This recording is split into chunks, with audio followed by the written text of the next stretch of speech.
Hey guys, welcome back to the channel. This is story about what if Naruto becomes a favorite of Hiruzen from his early age and asks for training part 1. Before I start, please do support for more amazing content and comments for part 2. Do consider to subscribe my channel and share my video to your friends and check out the description as well. Let's start the video. As the sun rose over the mountains, Naruto put his plan into action. From the moment the light began to shine over the peak to the time the sun's rays no longer reflected off the mountain, was all Naruto had to put his prank into action. Exactly 17 minutes, 22 seconds. Though, at about 16 minutes, anyone really looking would be able to spot his handiwork. Hopefully, the half a dozen or so decoy pranks he had set around the town prior would keep everyone looking elsewhere. He darted over the rocks and leapt for the stash of equipment he had hidden on the forest's head, grabbing it as he arched through the air. He quickly tightened his anchors, wrapped the rope into his harness, and tied the end around the handle of a bucket of paint. Leaping off the side of the mountain, he braced for the pain he knew he was about to feel. He felt the rope jerk against his waist as he reached its end, swinging him toward the mountain side. He turned and placed his feet out in an effort to decrease the damage the rocky surface would do to his body. His feet slammed into the unforgiving stone, and he let his legs crumple to spread the damage. He heard a small cracking noise, and knew his ankle was going to be out of it for the rest of the day, maybe even tomorrow morning. Roughly 15 minutes left to complete his mission. He tore the lid off the can and started his work. When he finished up on the forest's head, he climbed up and did the same thing to the other three, quickly finishing what it would have taken others hours. He, however, did not have hours, only minutes. And he was running out of them quickly. He moved on to the last head, the first's, and continued his paint job. Just as he was putting on the finishing touches, people started yelling from below. That was his cue to leave. Unfortunately, he just couldn't leave the mission undone, so he quickly went on to the last design, laughing as he did so. Soon people took notice of his maniacal laughing and began to yell up barely distinguishable threats and insults.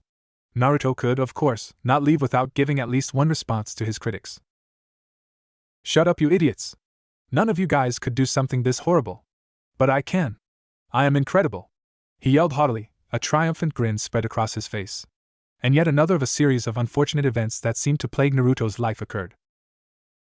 "What the hell are you doing during class time? Get down here, you moron!" And with that, Naruto knew his time was up. The only person who ever caught him after a prank was Iruka. Sure, sometimes they would have proof that he did it, but they wouldn't catch him until he decided it was time to see the Hokage.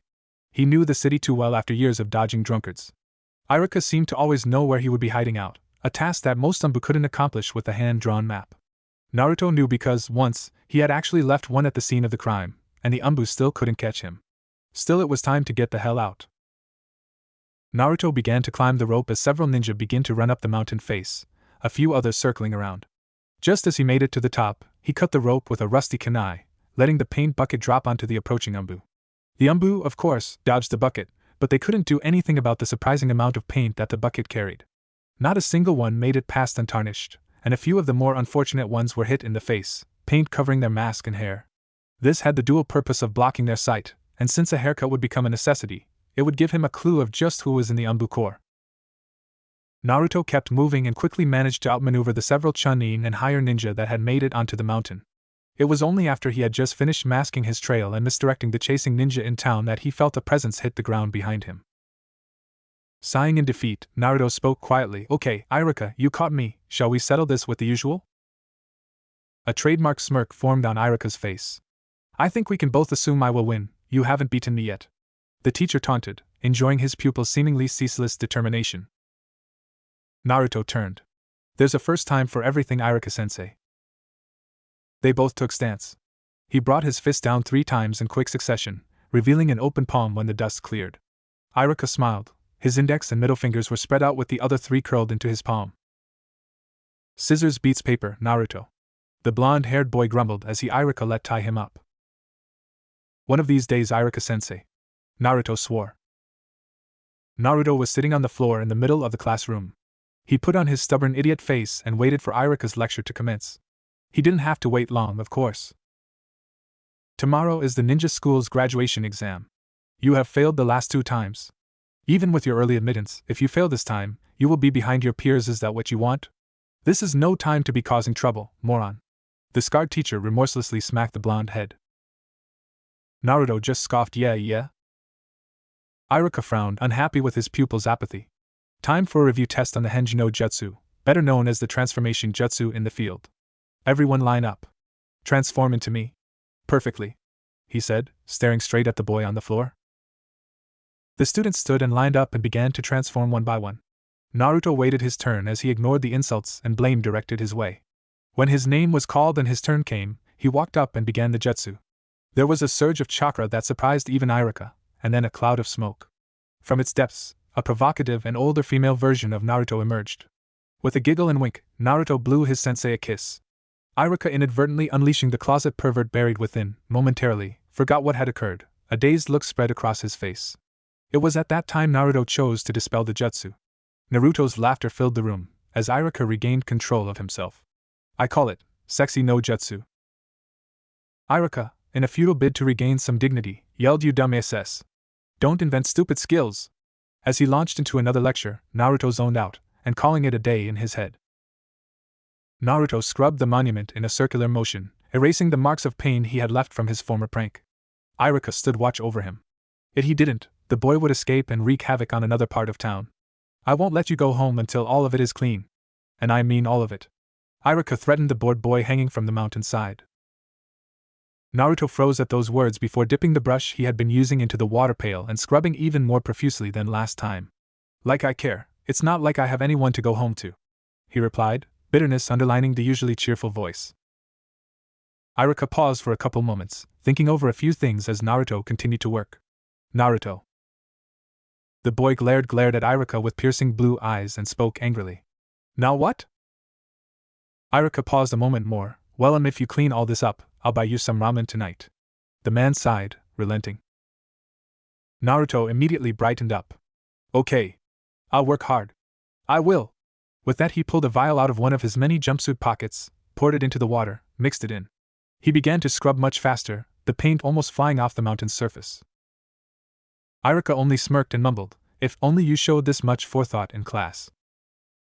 Later, at Ichiraku's, Iruka spoke as Naruto filled his mouth with scrumptious miso ramen. Naruto? Taking the muffled grunt as an indication the boy was listening, he continued. Why were you doing that to the monument? Don't you know who the Hokage are? Naruto swallowed and stopped eating momentarily. Of course. Basically, those that receive the Hokage name are the strongest in the village, right? And among them is the fourth, a hero that saved the village from a fox demon. Naruto dug back in again as Iruka took a turn at speaking. Then why? Naruto pointed his chopsticks at Iruka one day. I'm going to get the Hokage name, and then I'm going to surpass all the previous Hokage. Then I'll make the village recognize my strength. Naruto paused before looking beseechingly at his sensei. By the way, sensei, I have a request. Iruka looked on in surprise. What, you want seconds? Naruto looked for a moment like he had a conflict raging within himself before continuing on. No, can I borrow your leaf head protector? Iruka grinned over at Naruto and touched his headband. Oh, this? No, this is for after you graduate. This is a symbol that you've come of age. Maybe you'll get on tomorrow. Naruto crossed his arms and pouted. Stingy. Iruka rubbed his chin. So that's why you took off your goggles. It was then that Naruto demanded seconds, and a small fight broke out between them. However, Naruto did eventually get his seconds. Naruto sat in the back of the class. A soft murmuring enveloped the classroom. He could hear people talking, but all he could do was continue to spiral into an abyss of uncertainty. What if I don't pass this time? I don't want to be left behind again. Next year I probably won't have Iruka-sensei either, which means I'll once again be sabotaged by those assholes. At least when I act dumb, they let me stay in the classroom. But I usually can't keep focused when in the class. It's so stupid. If they aren't holding me back, I am. Calm down, man, just keep calm. Okay, written test, failed, but not by too much a margin. I can make that up in the Kanai and the Shuriken test. I got that in the bag. Taijutsu, I can handle that. I won't score highly, but I can pass it. Genjutsu failed, but the stealth test will redeem that. For the student specialty test, I'll show off my traps. That should help me balance anything else I need to do. Ninjutsu, it's gonna be make or break, no doubt.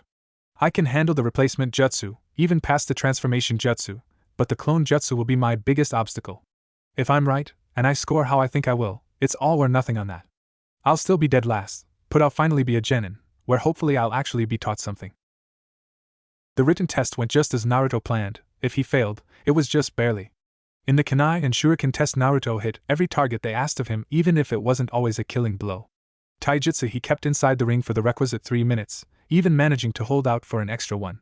During the genjutsu, he managed to break the one cast on him after being trapped in it for 30 seconds, and his didn't even form, let alone distract the instructor.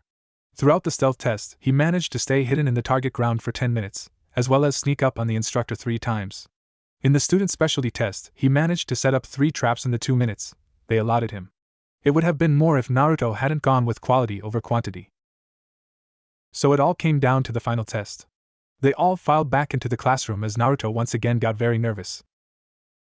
Everyone will be called one at a time into the back room where they will perform the Academy 3. Wait your turn, and when you hear your name, come forward. Iruka began to call names, and quickly his turn approached.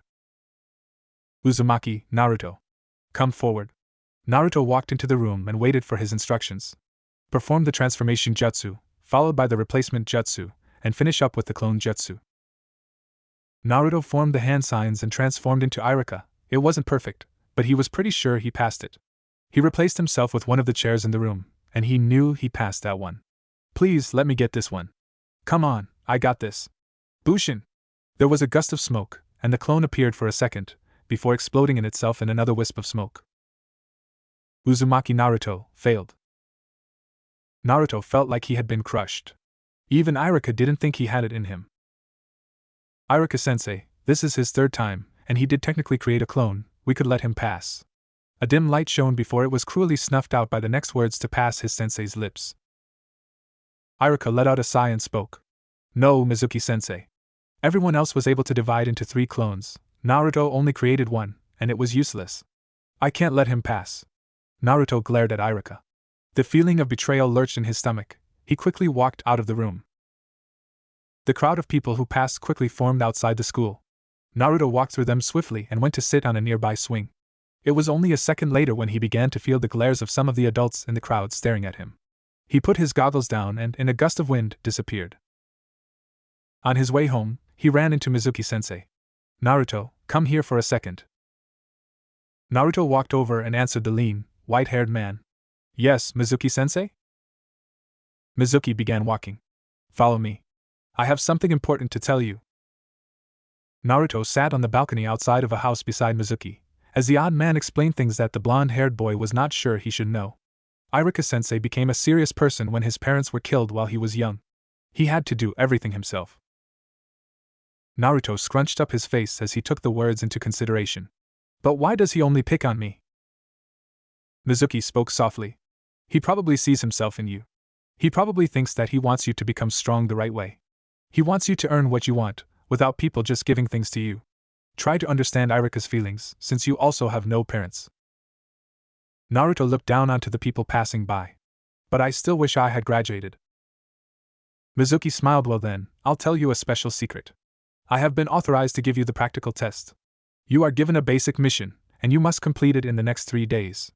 Your goal is to steal a scroll from the Hokage's house. You must get past any defenses they have put in place. It is then you will go to this clearing and master one of the jutsu from the scroll. You will have a few hours to master the technique, before I show up. Once you perform the jutsu, you will have graduated.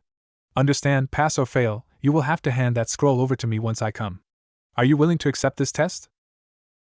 Suffice to say, Naruto promised to complete the mission that night.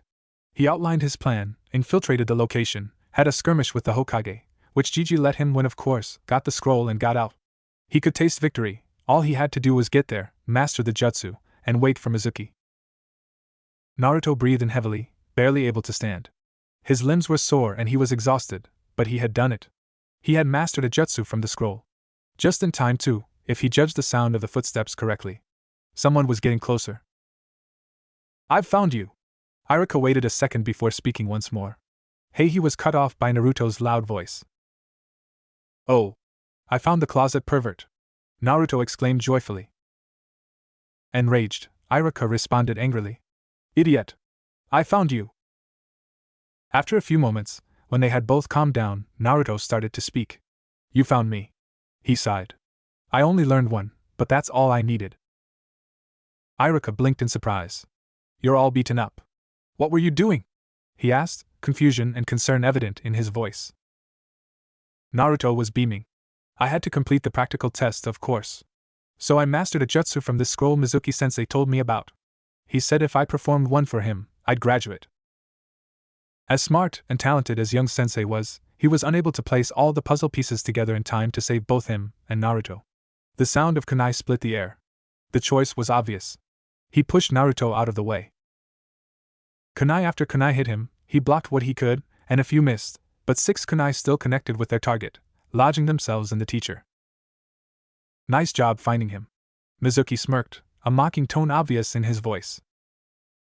Through the pain, Iruka could barely manage to talk. I see, so that's what's going on. The young sensei's eyes lit up with understanding. Naruto blinked in confusion before getting it himself. Naruto, give me the scroll. Mizuki spoke in a commanding voice and waited for the other to comply. Iruka pushed off a nearby tree and stood next to Naruto, barely maintaining his ability to stand. Naruto! Don't give him the scroll, even if you die. That is a dangerous scroll. Save your strength, Iruka-sensei. I just figured it out. Naruto interrupted.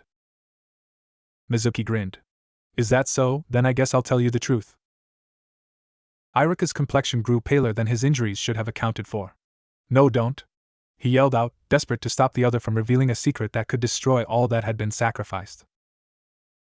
Mizuki pressed on, despite the interruption. 12 years ago, he began, you know about the demon fox being sealed, right? Since that incident, a new rule was created for this village. However, Naruto, that rule was never meant to be told to you. Naruto was silent as his brain hurled through the possibilities at faster and faster speeds than it had ever done before. He started noticing details and recalling information sooner than he would have thought plausible. He quickly figured out that whatever this rule was, it involved him, the demon fox, why the villagers hated him, and whatever had happened 12 years ago. The fox had attacked on his birthday, so it must also involve his birth. The rule is that no one is allowed to talk about the fact that you are the demon fox. His heart stopped.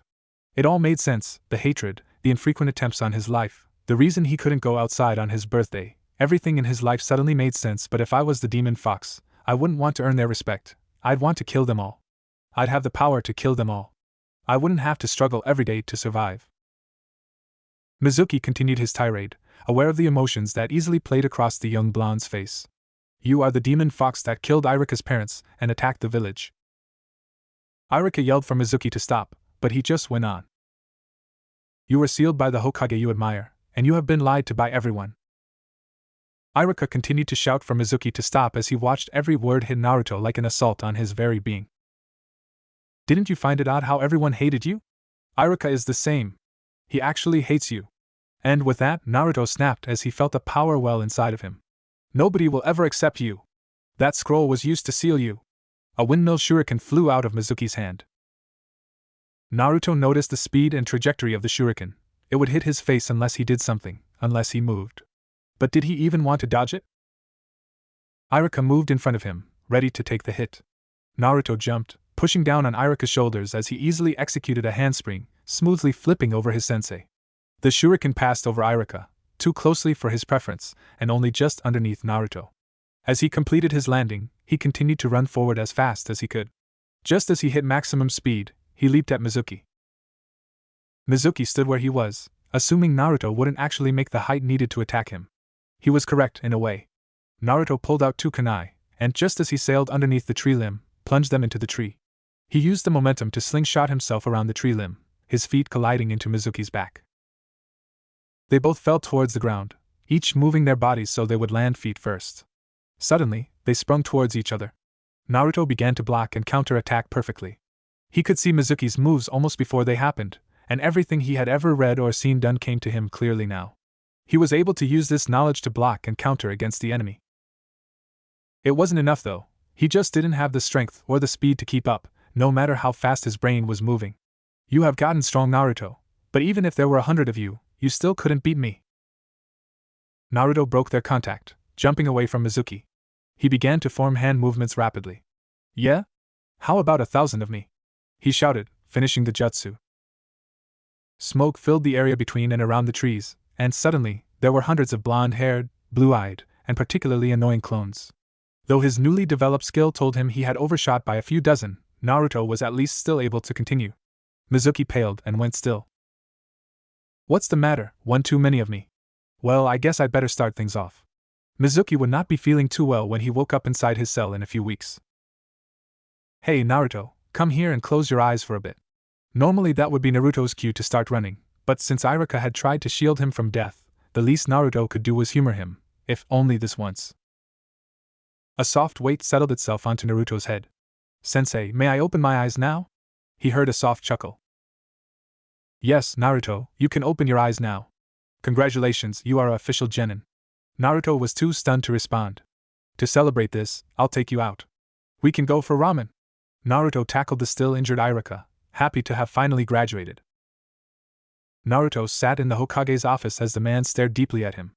Naruto, would you mind telling me what happened? In your own words, of course. Naruto stood equal to the Hokage's stare, unflinchingly looking back into his Jiji's eyes. Well, it pretty much happened like Iruka-sensei told you. Mizuki team tricked me. I took the scroll, Iruka-sensei found me first, Mizuki team tried to kill us, and beat the crap out of him using what I learned from the scroll, ironically enough.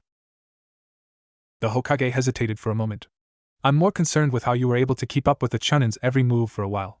The difference in skill between a Chunin and a Genin is almost as vast as the difference between an academy student and a Genin. I would never have bet on the academy student who failed 3 times, at least, not until you unleashed the multi-shadow clone jutsu. Naruto looked down and shifted uncomfortably. You'll think this is nuts. The Hokage put his pipe in his mouth. Try me, he said encouragingly. Naruto looked back up. It seemed like, well, it was kinda, I think it was okay. He took a deep breath before continuing. My brain was just able to give me all the information I needed. It's not like time slowed down, more like I sped up. I was remembering things covered in class that I wasn't even paying attention to. I was able to perform things I had just seen Chunin do in spars. It's like I knew what was important to take notice of, or what I needed to disregard. I was able to tell what Mizuki team was going to do, just by the start of the move. I wasn't seeing the future. I was just reacting perfectly to his every move. Once Naruto started talking, he just couldn't stop. The Hokage listened to Naruto go into great detail about it all, but when he started repeating himself, the Hokage decided to interrupt. Naruto, that's enough. I think I know what happened, now be quiet, and please, do not interrupt me until I finish. Naruto nodded, noticing the seriousness of the Hokage's tone. I think you've inherited your father's bloodline. And no, I will not be revealing his identity to you as of yet. You will have to wait until you are older, just as we discussed before. The Hokage interrupted himself before continuing. Now, the bloodline usually doesn't activate until a time of great mental stress. I think learning the Shadow Clone Jutsu, as well as learning about the Demon Fox, is what set it off. Your bloodline allows your brain to function much faster than normal speeds. This grants you better memory, reflexes, perception. If it has to do with the brain, your bloodline lets you do it better than the average untrained civilian. However, those are just the passive benefits. As far as I know, your father never moved on to the active version. Nor did he ever tell me what that would entail. The passive effects will happen more often as it is called on more and more. Eventually, it will remain on permanently. On a side note, this means you will never be able to date a civilian. They won't have the capacity or the training to understand you in any way. Even so, this is a great boon to you, as it means you'll have a Jonin, if not Kage, level processing speed eventually. Most would take many years, if not decades, to get to that point. That is if they ever do.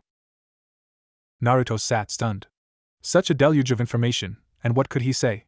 What could he possibly say to this? So he simply sat. A stunned look on his face as his thoughts tried to take it all in. This is simply enormous from this point. Everything changes for me, though suddenly dawned on the young boy. That sneaky old man. He dumped this all on me with the intention of further pushing my bloodline. That's low, Gigi. The Hokage merely smiled and continued to smoke on his pipe. Ninja, was his one-worded response. So what now? Naruto asked. The Hokage leaned forward. Go home, rest, and remember to be on time to your team assigning tomorrow. As the tired boy got up to do just so, a kid burst into the room, throwing shuriken and rushing forward. Old man! Fight me! He only made it 2 steps before tripping on his own scarf. Neither Naruto nor the Hokage moved an inch as all of the shuriken missed. Naruto, of course, had been able to see every detail of the attack through the effects of his bloodline. Noting the amateur behavior, the Hokage's embarrassed and bored expression, and the sound of approaching feet, he realized there was no threat. The bloodline faded away the second this was understood. The child groggily returned to his feet. Damn it! Who set a trap? A man rushed towards him. Are you all right? And there isn't a trap anywhere. Naruto got up to leave. I know. You did it! The kid pointed at Naruto and closed in on the older boy, pervading his personal space. Naruto didn't take kindly to the accusation, grabbing the kid by the collar of his shirt. His anger at the village and the Hokage had finally found an outlet. Whether it be positive or negative, who cared? You just tripped on your own, you idiot. The man started to panic a slight bit. Hey Naruto, let go of him. That's the third Hokage-sama's grandson. The kid merely grinned evilly at this, not knowing he had mistakenly challenged Naruto with such a smirk. Go ahead and punch me. He further dared the boy, holding him high above the ground by his shirt collar. Without hesitating, Naruto pulled back a clenched hand and let go of the cloth, allowing his fist to collide with the boy's face as he screamed his frustration at the boy in front of him. You think I give a damn, moron? The kid fell backward as Naruto strode out of the room, angrily stomping around the corner as he began to make his way home. That kid was really getting on Naruto's nerves. First off, he was following him, and badly at that. This normally wouldn't have bothered him, only this kid seemed to be Iruka-sensei's apprentice or something, because Naruto had lost him 7 times only for the kid to find him again 5 minutes later. Stop following me. What the hell is this? You aren't fooling anyone, idiot. The kid grinned as he lowered another poor attempt at hiding. Impressive to see through this, the rumors about you are true. Naruto stiffened. Hey, I'll let you be my boss, and in exchange teach me that sexy Eno jutsu you defeated Grandpa with. Please? Please, boss? Naruto thought about it. All right. Soon afterwards, they sat together on a log beside a nearby spring. By the way, why are you going after your grandpa so much? The kid sunk down on the log depressed. Grandpa gave me the name Konohamaru. I'm named after the village. But even though everyone is used to that name, nobody ever calls me that. Whenever anyone sees me, all they see is the Hokage's grandson. Nobody sees me as me, and I'm sick of it.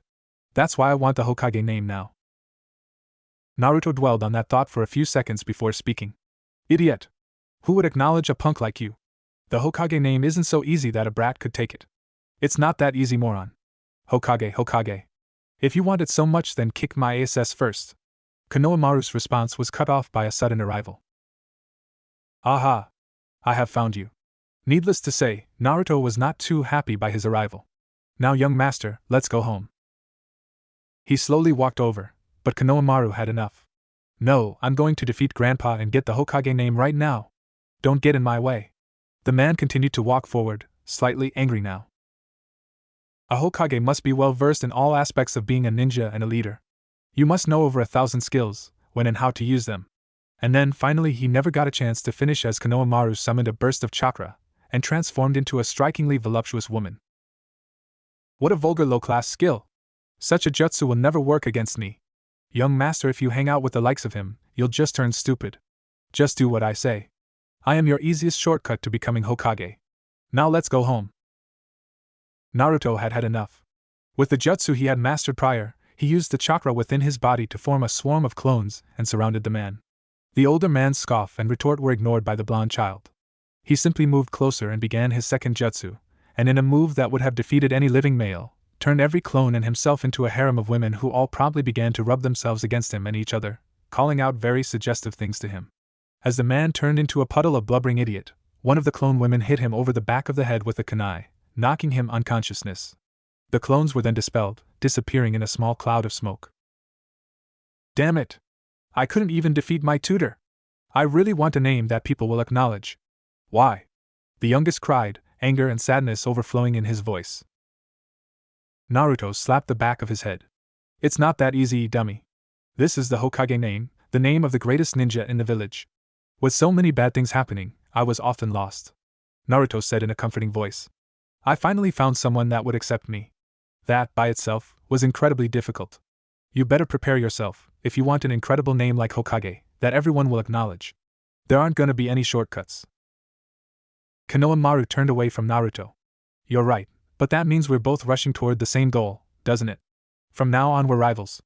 Starting tomorrow, I'm taking my first step as a ninja. But one day, I'll fight you for the Hokage name. Naruto grinned as Konohamaru turned back towards him. I'll be looking forward to it, Konohamaru. Naruto chose a random seat in the classroom and sat down, too excited to notice the familiar head of black hair sitting beside him. He had done it, and now the world was going to see the latest Hokage kick ass and take down enemy ninja before taking his rightful spot as leader of Konoha. In short, he was giggling like a little schoolgirl sitting next to her crush. Hey Naruto. What the hell are you doing here? Only those who pass are supposed to be here. Still caught up in his daydreams, Naruto responded in his Hokage voice. Henchman number 274, you dare question your Hokage? Needless to say, this was completely ignored by everyone around him. I got the headband, don't I? Hey, will you let me through? Sakura was speaking to him. Clearly she wanted to sit next to the future Hokage. Naruto, move your ass. I want to sit on the other side of you. Completely crushed, Naruto glared at his rival. Not that I could call him that, considering in a full-on fight, I would completely demolish him. What? Sasuke's cold voice squashed Naruto. Well, that or because Sakura jumped on his back, slamming his face into the table. Sasuke-kun, may I sit next to you? Sakura asked in a sweet, innocent voice. Sasuke's silence was taken as consent, and Sakura got off of Naruto's back, taking the seat beside him. Her eyes say it all. What's so good about him? Is he the rookie of the year? No, they liked him before that. He's part of a clan? No, they didn't flock to him so much before. A year or two ago. Did they all hit adolescence at once? Nah, then they'd be all over a couple different people, not every single one on the same guy. They seem to like him as much as they hate me. That must be it. Their parents are telling them good things about him, while they rant about me. Maybe they'll grow out of it. Maybe Sakura-chan will realize I'm better than that Uchiha bastard.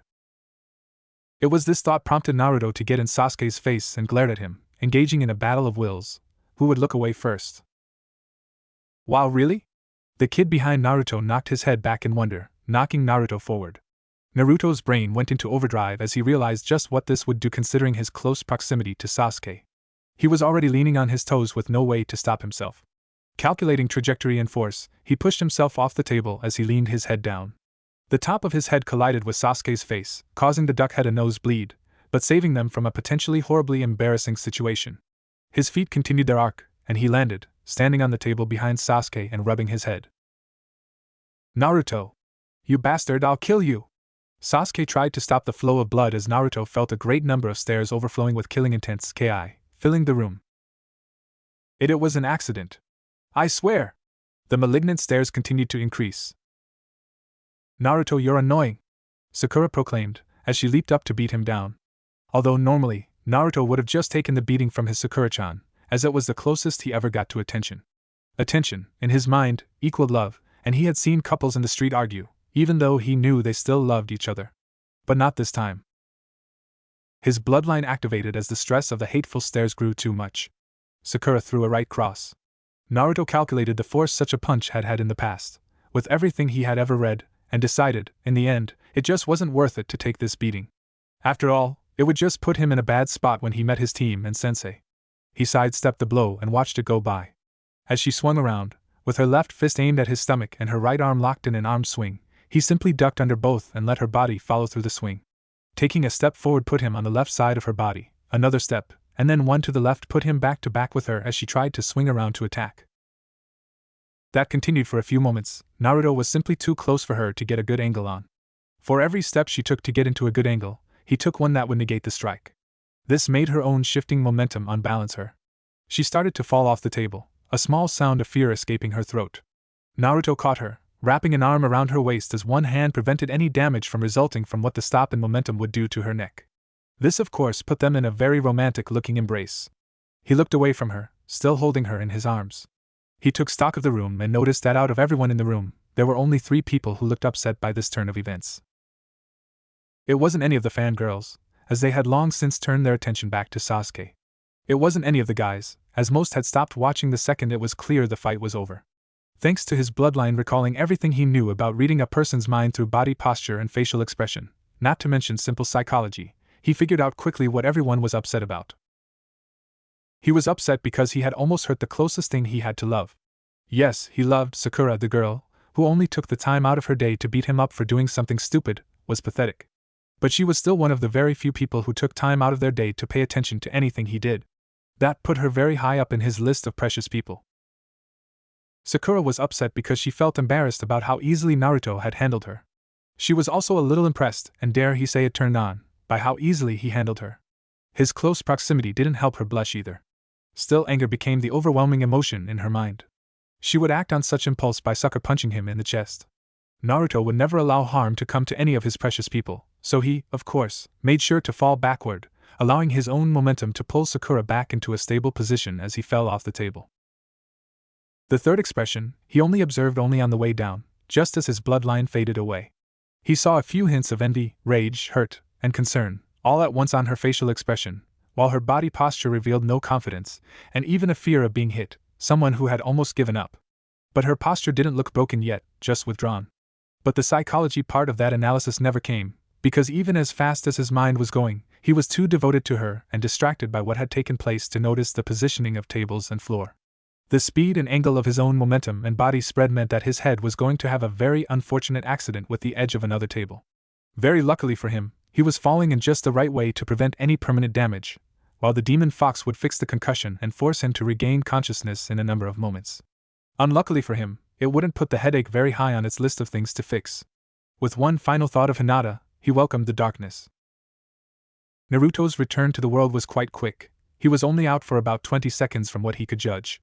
It was very important that he be able to regain conscience quickly.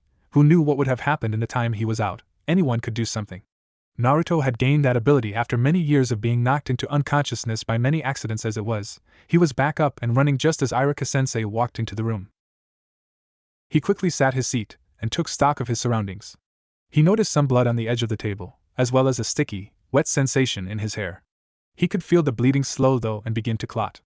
It appeared that no one either noticed or cared about his accident.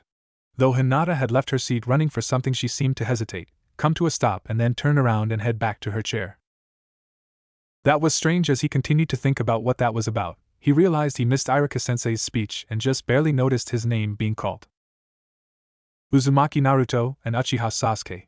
Due to Sakura's great degree of happiness, and every other fangirl's misery, he could only assume they had all been put on a team together. Iruka-sensei. Why does a great ninja like me have to be on the same team as that bum? Iruka sighed and drew in a deep breath. Sasuke's grades were first among 27.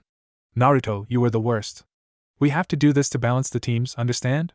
Sasuke scoffed and continued to look dead ahead. Dead last, just don't get in my way. Naruto refused to take that lying down from anyone. What did you call me? Sakura's annoyance was made clear to him quickly. Naruto. Give it a rest. She then proceeded to pound his skull. Stupid bloodline, what if I wanted to dodge that one? Okay, this afternoon we'll introduce the Jounin senseis. Take a break until then. Naruto sat on a rooftop eating his lunch. So what now? Unless my bloodline comes on when I actually have the time and prompting to discover how Sakura-chan really feels, I'll have to keep guessing. If I could just figure out what she likes about me, I could make those things more prominent, and downgrade the parts she doesn't. If she just gave me a chance, I think she'd accept those parts of me too. Anything she can't accept isn't important enough to keep anyway. But what about the demon fox? He paused, lost in thought about what exactly that would mean. I'll burn that bridge when I come to it, he decided, digging into the lunch he had prepared for himself that morning. Ambushing Sasuke team was easy. He always underestimated him, and the bastard thought he was so good, he could do anything he wanted without concern for his well-being. That was probably why Sasuke team was leaning against the window opening. Granted, the draft was a good reason also, but no ninja should ever allow unnecessary risks to his mission or person. He went down without a fight. Once Naruto got behind him and had that rope around the unknowing black-haired boy, it was quite simple to prevent any hand signs while overpowering the bastard.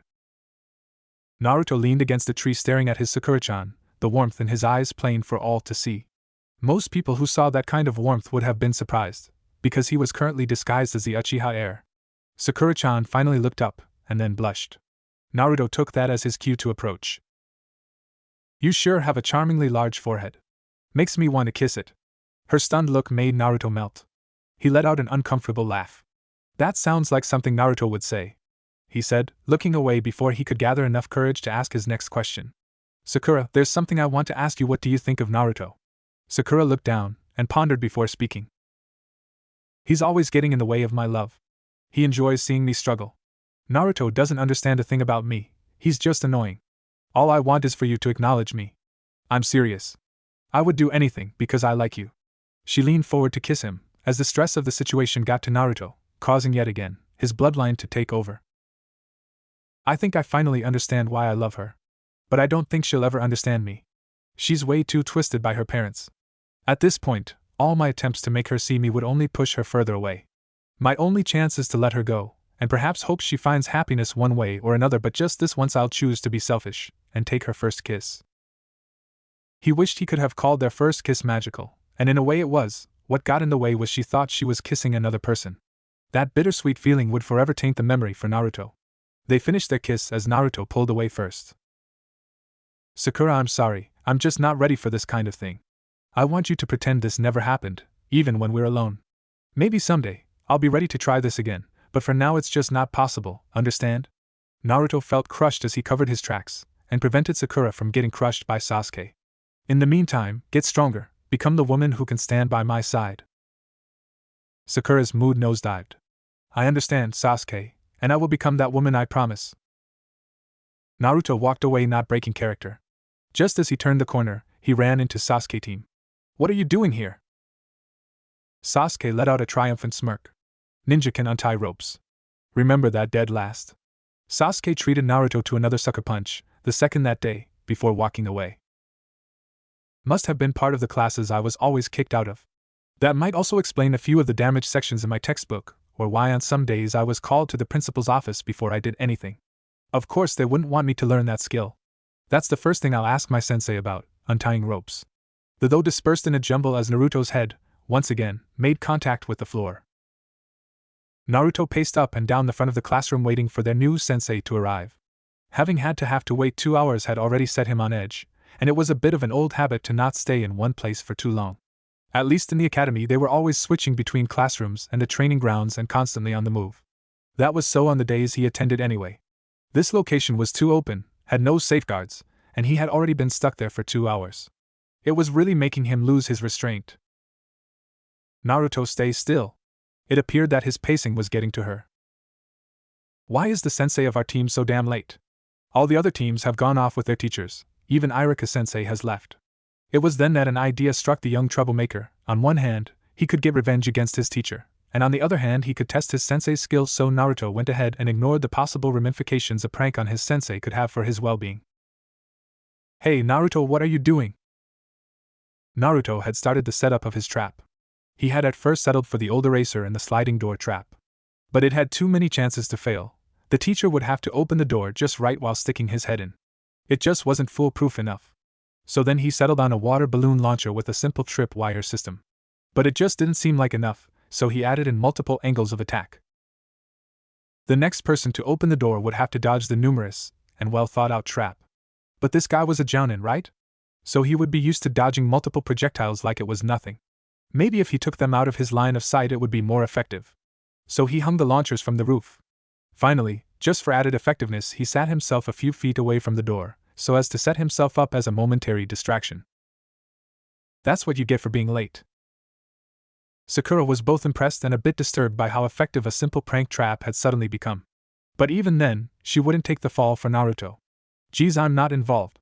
She put her arms on her hips and waited as Naruto just sat there, grinning madly. Naruto spotted a hand opening the door as the man stepped in. The man looked straight at Naruto as he stepped forward, and set off the tripwire. Naruto had a fleeting impression that his new target was rather impressed, and though his muscles tensed he didn't move as the 5 launchers went off, each firing 3 balloons. The man was completely soaked, and though he was slightly annoyed, he just stood there. Normally Naruto would have started gloating at this point, but he had the feeling his sensei had let himself get hit. I'm so sorry, sensei. I tried to stop him but Sakura faded off as she noticed her sensei had simply put a hand to his chin. How can I say this? My first impression is I don't like you guys. Meet me on the roof in 5 minutes. And with that, he turned on his heels and left. Okay, let's begin with some introductions. Naruto wasn't the only one to hesitate, but it was Sakura that ended up breaking silence first. What do you want to know? How about your likes, dislikes, dreams for the future, hobbies, stuff like that? Once again, Naruto wasn't the only one to hesitate, but before he could take the initiative, Sakura beat him to it again. Why don't you introduce yourself to us first? Sakura nodded. Yeah, you look suspicious. The blonde muttered suspiciously. Their sensei just looked bored. Oh, me? My name is Hitaki, Kakashi. I have no desire to tell you guys about my likes and dislikes. Dreams for the future? Well, I have lots of hobbies. It was almost needless to say that none of them looked happy with that introduction. Now it's your turn, from the right. Naruto gave a small smile. My name is Uzumaki, Naruto. I like cup ramen. What I like even more is Ichiraku's ramen. What I dislike is waiting 3 minutes for the cup ramen to cook. My dream is to surpass the Hokage. And then have all the people of this village acknowledge my existence. I guess pranks are my hobby. Naruto had only given information that was irrelevant or already known, having followed his sensei's example. Next, Kakashi said, pointing instead at Sasuke. My name is Uchiha Sasuke. There are tons of things I dislike, but I don't really like anything. I don't want to use the word dream. I have an ambition, the resurrection of my clan and to kill a certain man. Throughout his little speech, Naruto began to get a bad feeling that still clung to him even when Sasuke stopped speaking. Okay, then, and lastly the girl. I'm Haruno, Sakura. The thing I like is, well, the person I like is should I say my dream for the future? Naruto could tell she was very excited about whatever her dream was. The thing I dislike is Naruto. My hobby is Naruto stopped listening at that point. It was one thing to decide to give up on a girl, it was another thing for her to badmouth you so soon after the fact. We will start our duties tomorrow. First, we are going to do some survival training, just the 4 of us. Sakura looked a bit confused by that part. Why is our duty training? We did enough training at the Ninja Academy. Kakashi continued to give off the feeling that he was bored out of his mind. I'm your opponent, but this isn't normal training. Kakashi started laughing at that, immediately setting Naruto on guard. What's so funny, sensei? Clearly Sakura wasn't picking up the same danger signals Naruto was. It's just that when I tell you this, you guys are definitely going to flip. Of the 27 graduates, only 9 will be chosen as genin. The rest will be sent back to the academy.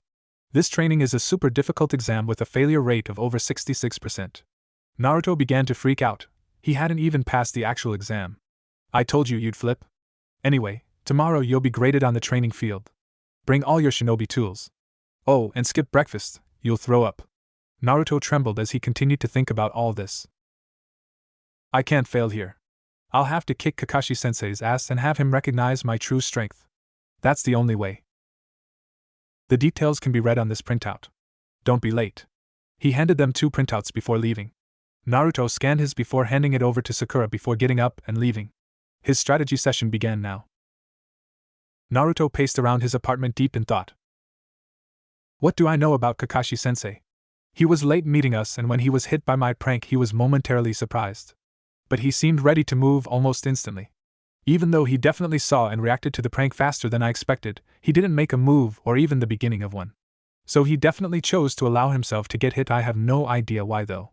He is definitely devious. He didn't tell us a lot about himself. Either he's a private person, or he expects us to fail his exam, therefore making our knowledge of him irrelevant. He was also really lazy. All the other senseis took their students away from the academy. He couldn't even be bothered to leave the building. He also was underprepared. He only brought 2 flyers. Maybe he didn't know I had graduated until today, but wouldn't they have told him first thing? So the fact he only had 2 makes it more likely because he's lazy. I bet he won't even survey the grounds before the test. I can go out there now and prepare ahead of time. But someone might get caught in one of those traps, and the last thing I need is someone getting trapped overnight, so I'll bring the gear out tonight, stash it in a safe location, and I guess I'll just have to work quickly once the test starts. The printout told us not to eat beforehand, but he's lazy, so whatever he does probably won't be too strenuous. I'll pack myself some food and keep it in my bag just in case. I can even bring some for Sakura. But I'll make sure hers is large enough for 2 people, since she'll probably give some to Sasuke team anyway. That's everything. Then all I really have to do is show up now. Hey guys, good morning. Kakashi had seemingly appeared out of nowhere. This, however, did not prevent Naruto and Sakura from seamlessly making their disappointment known. You're late. Kakashi just walked over and placed the clock on the stump and activated the timer. Here are 2 bells. Your task is to take one from me before noon. Those who cannot get a bell by noon, get no lunch. I'll tie you to one of those stumps and eat right in front of you. You only need to get 1 bell. There are only 2, so one of you will definitely be tied to a stump. And the person who doesn't get a bell fails. So at least one of you will be sent back to the academy. And I'll even let you use your shurikens. But remember, you won't succeed unless you come at me intending to kill. Sakura began to freak out over the very thought of having to kill her new sensei. But you'll be in danger. Naruto laughed at that, but not for the reason everyone would assume. It was laughable to think that he would really get hurt, or that anyone could get a bell without his permission. It was obvious that the bells would only be given if they suitably impressed him. In the real world, those with no talent often bark the loudest. Well, ignore Mr. Dead last and start when I say. Naruto had taken more than enough. He quickly drew his kunai, spinning it to add inertia as he flicked his arm, stopping the kunai's rotation and transferring that speed into forward momentum. Almost faster than he could see, Kakashi snatched the kunai out of the air and disappeared from sight. Naruto's arm was pulled behind his back as his own kunai was held against his head, while the man's other arm had a grip in his hair. Slow down, I haven't said start yet. Well, it seems like you're prepared to come at me with intent to kill. So you must have finally acknowledged me, huh? I think I'm beginning to like you guys. Okay, let's get going. Ready, set, go. The first step of a ninjutsu is to hide yourself, blending into the darkness so that no one knows where you begin and the shadow ends. The words hit Naruto like a brick. His sensei was right, and he was going to mess with his head. Creating a shadow clone to engage the jounin, and one to take Sakura-chan her food, he sat down to eat his own meal nearby. He watched Kakashi-sensei fight his clone, analyzing everything the jounin did. The clone had tried to antagonize him, which had been a failure. But then Kakashi-sensei had pulled out a book, which completely infuriated the clone, causing him to quickly engage in battle. As he thought, without his bloodline he'd never get close to the jounin. Watching the clone get caught from behind was embarrassing, considering it had all of his skill and the same mindset as him. It was like getting a chance to watch what you were going to do before it happened. With his clone destroyed, Naruto had a brief feeling he had just seen the whole scene from the clone's perspective, including the pain it had suffered from that last jutsu. But instead of letting it bother him, Naruto just brushed it off as him having too much an active imagination. Still, the anger of that bore into him, and he threw 2 shuriken from his hiding place. Knowing that it would do nothing but reveal his hiding place, he quickly moved on without waiting for the result. Naruto made a few more dozen clones and had them begin to encircle the clearing before he joined them himself. Kakashi didn't even look up as he continued to read. Naruto darted through the clearing and jumped into the air, using gravity and speed to increase the force of his punch. Kakashi caught his fist as though it was nothing, throwing him into the river. When Naruto hit the cold water, it was like the freezing liquid jump-started his mind. Grinning, he created more clones and crawled from the river. Feigning a cough, he stayed on his hands and knees. Kakashi would be his. Hey, what's wrong? If you don't get a bell by noon, you won't have lunch, you know. You sure are weak for someone who's going to surpass the Hokage. Naruto just sat there waiting. Kakashi drew a bit closer, bending down to look him over. I'm going to make him acknowledge me. I must become a ninja. 7 clones jumped from the water, all from a different angle. As they attacked, Naruto secured the man's legs, preventing his movement or escape. Naruto noticed when Kakashi cast the replacement jutsu just in time. He grabbed the clone's shoulders, using him as a springboard, and pushed both his clone and Kakashi off balance. His clone split up for jumped into the air, while the other 2 darted away from the group, drawing kunai as they looked for a good angle. Kakashi hit the ground just as the 4 airborne clones neared the ground themselves. The clone held by Kakashi dispelled himself, for fists continued toward his face. Kakashi proved his worth of the jounin title as he pushed himself off the ground and into a handstand, his feet dispelling 2 of the clones. The other 2 hit the ground, already trying to tackle Kakashi. The jounin merely performed a simple backhand spring, distancing himself just as 2 kunai whizzed past him, hitting the 2 clones that were occupying the space he had just been. More clones jumped into the clearing, and Kakashi had to put his book away as clone after clone filled the clearing. Naruto got the feeling his clones had all had the same idea to create a dozen more clones, which led to the massive wave of orange that was now heading towards Kakashi. He did a quick count, a number of 156 clones, plus himself, all moving towards Kakashi's location from every angle imaginable. Kakashi threw 8 shuriken, dispelling the closest clones. Naruto's bloodline saw the blur speeding out of the encircling cloud and quickly left the clearing himself as the remaining clones met in the smoke. They began to fight one another in the thick smoke. At least that's what Naruto imagined was happening as he was supplied with images of the smoky clearing with dozens of shady figures fighting it out. He was imaging injuries he wasn't getting. The pain felt real, in a way like he was recalling old wounds. His mind brought the image of the forbidden scroll to focus, and the force of the memory made him come to a stop. I'm not imagining what was happening in the smoke. I can see the memories from the clones who are still fighting. Naruto created a clone then dispelled it, getting the message across to the few remaining clones. Naruto heard the sound of kunai rushing through the air. He ran ahead to see Kakashi hanging upside down from a trap he had prepared earlier. With the prior pain gone, he was unable to resist gloating as he ran over to Kakashi. The words began to pour before he could stop them. Hey, Kakashi-sensei, who could have placed all these traps all over the forest? I mean, it's not like any of us had 3 hours to do whatever we wanted. He was laughed manically when he noticed a small glisten. Upon further observation, mostly looking down, he noticed one of the bells had fallen off Kakashi's belt. Elated, Naruto went forward to retrieve it. But just as he reached for it, Naruto recalled Iruka-sensei's lectures on traps and how if it looked too good to be true, it probably was. Naruto created a clone to grab the bell for him. The result was disastrous, as the clone ending up strung right next to Kakashi. Then the man disappeared in a billow of smoke. A fist emerged from the ground, and if it hadn't been for Naruto's bloodline, he would have been completely knocked unconsciousness. As it was, Naruto barely pulled his head back and out of the way. Too late, he realized Kakashi was also throwing a kick straight into his gut. Thrown back into the trees, Naruto decided that enough was enough. He was going to need help, and he needed to catch up to his teammates. Limping away, he slowly started in the direction he had seen Sakura heading last. Naruto was currently going the long way around the clearing, closing the distance between him and Sakura. He heard a girlish scream, causing him to falter, as he awkwardly ran towards the source of the cry. Just as he stumbled upon Sakura, she sat up. Where am I? Sasuke-kun. Naruto quickly worked backwards and came up with a couple of conclusions as to why she was scared for the Uchiha, and how she ended up where she was. Okay, off the top of my head I can see 3 options. 1. The Uchiha and her were working together when they were attacked by Kakashi. Hell no, Sasuke would never accept help from Sakura-chan. 2. Having seen Kakashi attack Sasuke, she rushed in to help, before getting caught in the crossfire. Nah, she has too much faith in the Uchiha to ever think he need her help. 3. She got caught in a genjutsu. He is a jounin, so he probably knows quite a few that Sakura-chan would fall for. Sakura-chan, I think you were in a genjutsu. I'm pretty sure Sasuke team is fine. She gave him an indignant and disbelieving look. Okay, we can both search for him, and then maybe we can all work together to get those bells. But by the look on her face, Sakura clearly didn't trust him. When we get them, maybe you should give me the bells, Naruto-kun. Kakashi might try to reclaim them, and he would never think to check me. In the end, we can all share the bells to graduate. Sakura gave him her best award-winning smile. And if it wasn't for the fact that his bloodline was still active, and what he had heard yesterday, he would have easily believed her. Naruto grimaced, surprised by how fast she had taken advantage of his loudly proclaimed love for her before stabbing him in the back. If it makes her happy, he sighed. I've tried so hard, and I've gotten farther than ever. Another year with Iruka-sensei wouldn't be so bad. I promise you, Sakura-chan, I'll give you the bells. They both worked their way to the clearing, hiding on its edge. They watched Sasuke launch a giant fireball.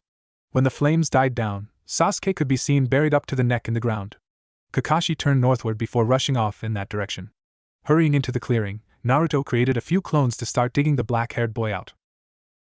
Sasuke team, all of us have faced him alone and failed. If we all use our own strengths to attack him together, maybe we could get the bells.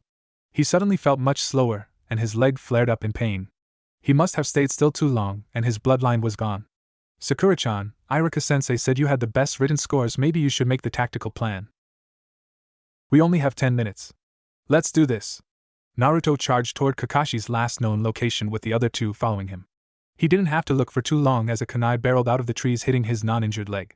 He dived forward as the 2 behind him jumped, disappearing into the forestry. He made it behind a tree as he heard a thudding sound and felt the tree shake.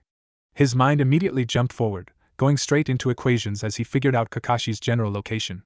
Taking a deep breath, he made a few hand signs and suddenly he was somewhere else.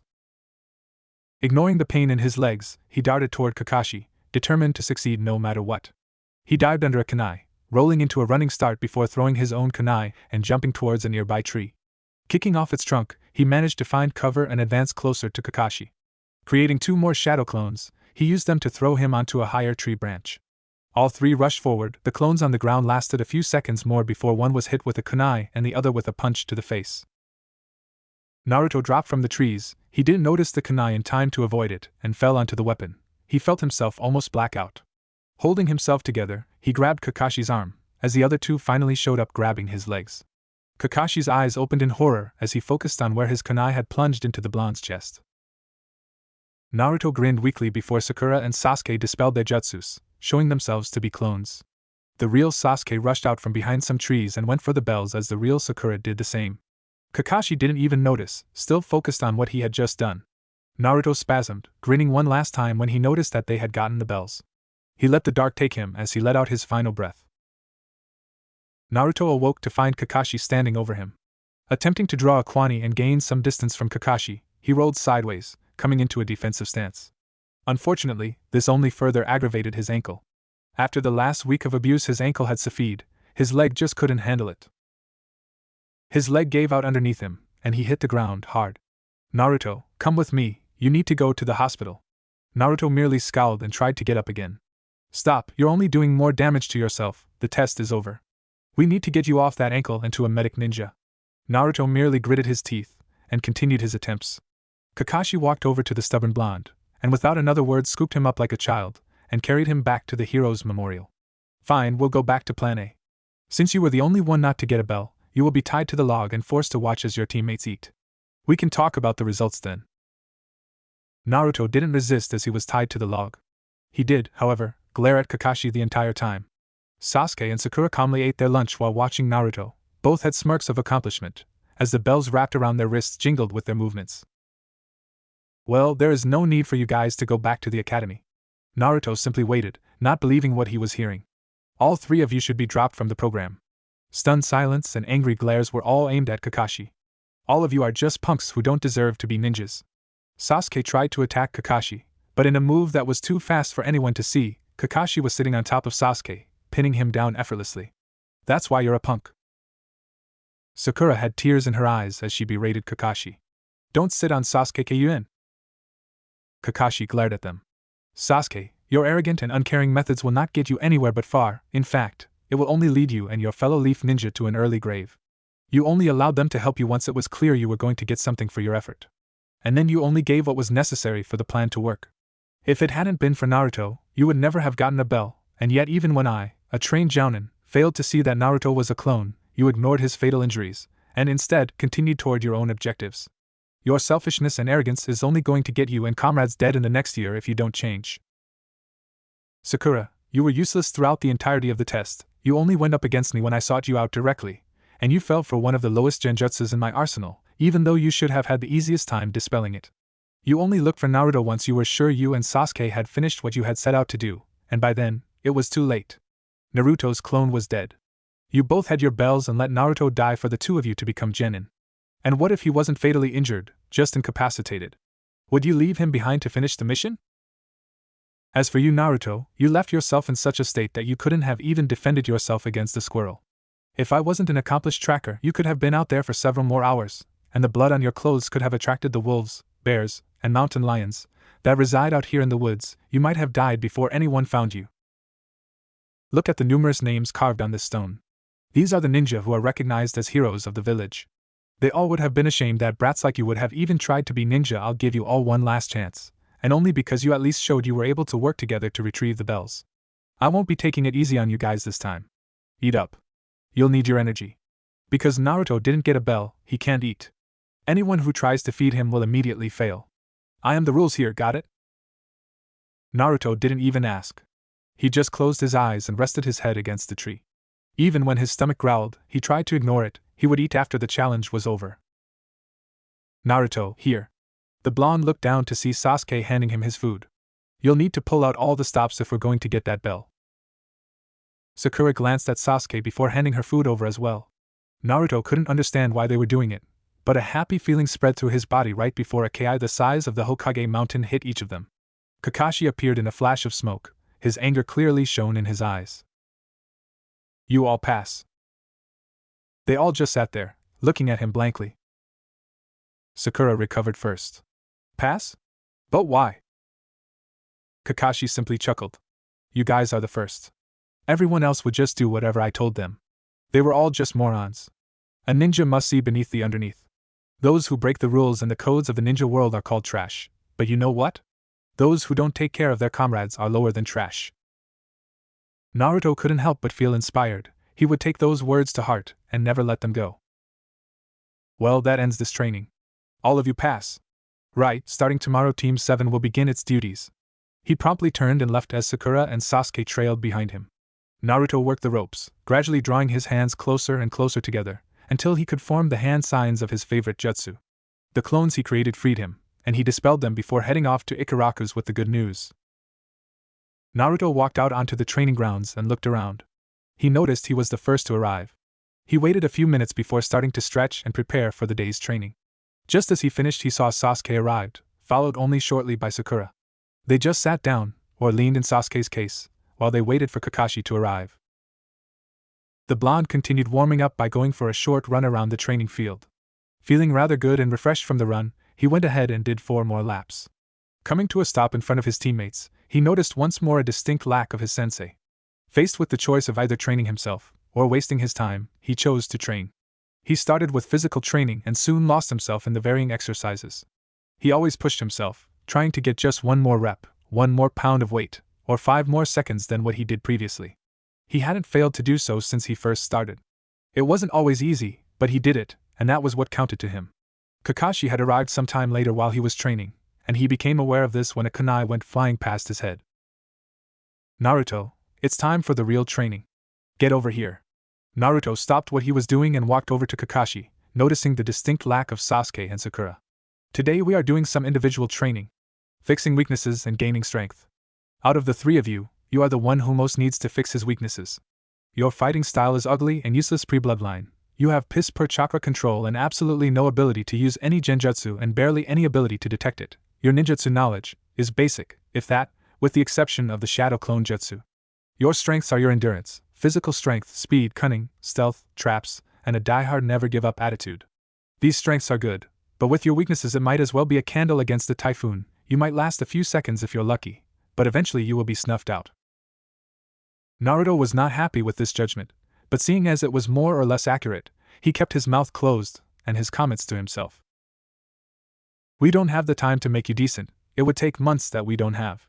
You need to be up to speed and now, or you'll just be a burden. I've thought about it, and the best way to do this is to get your bloodline to activate given a certain stimulus.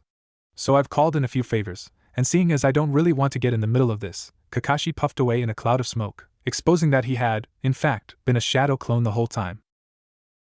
Naruto looked around for a few seconds before a creepy feminine laugh washed over him. "Oh yum, Kakashi-kun left me a rabbit. He knows me so well actually, that will work well. Your code word will be rabbit, got that rabbit-chan?"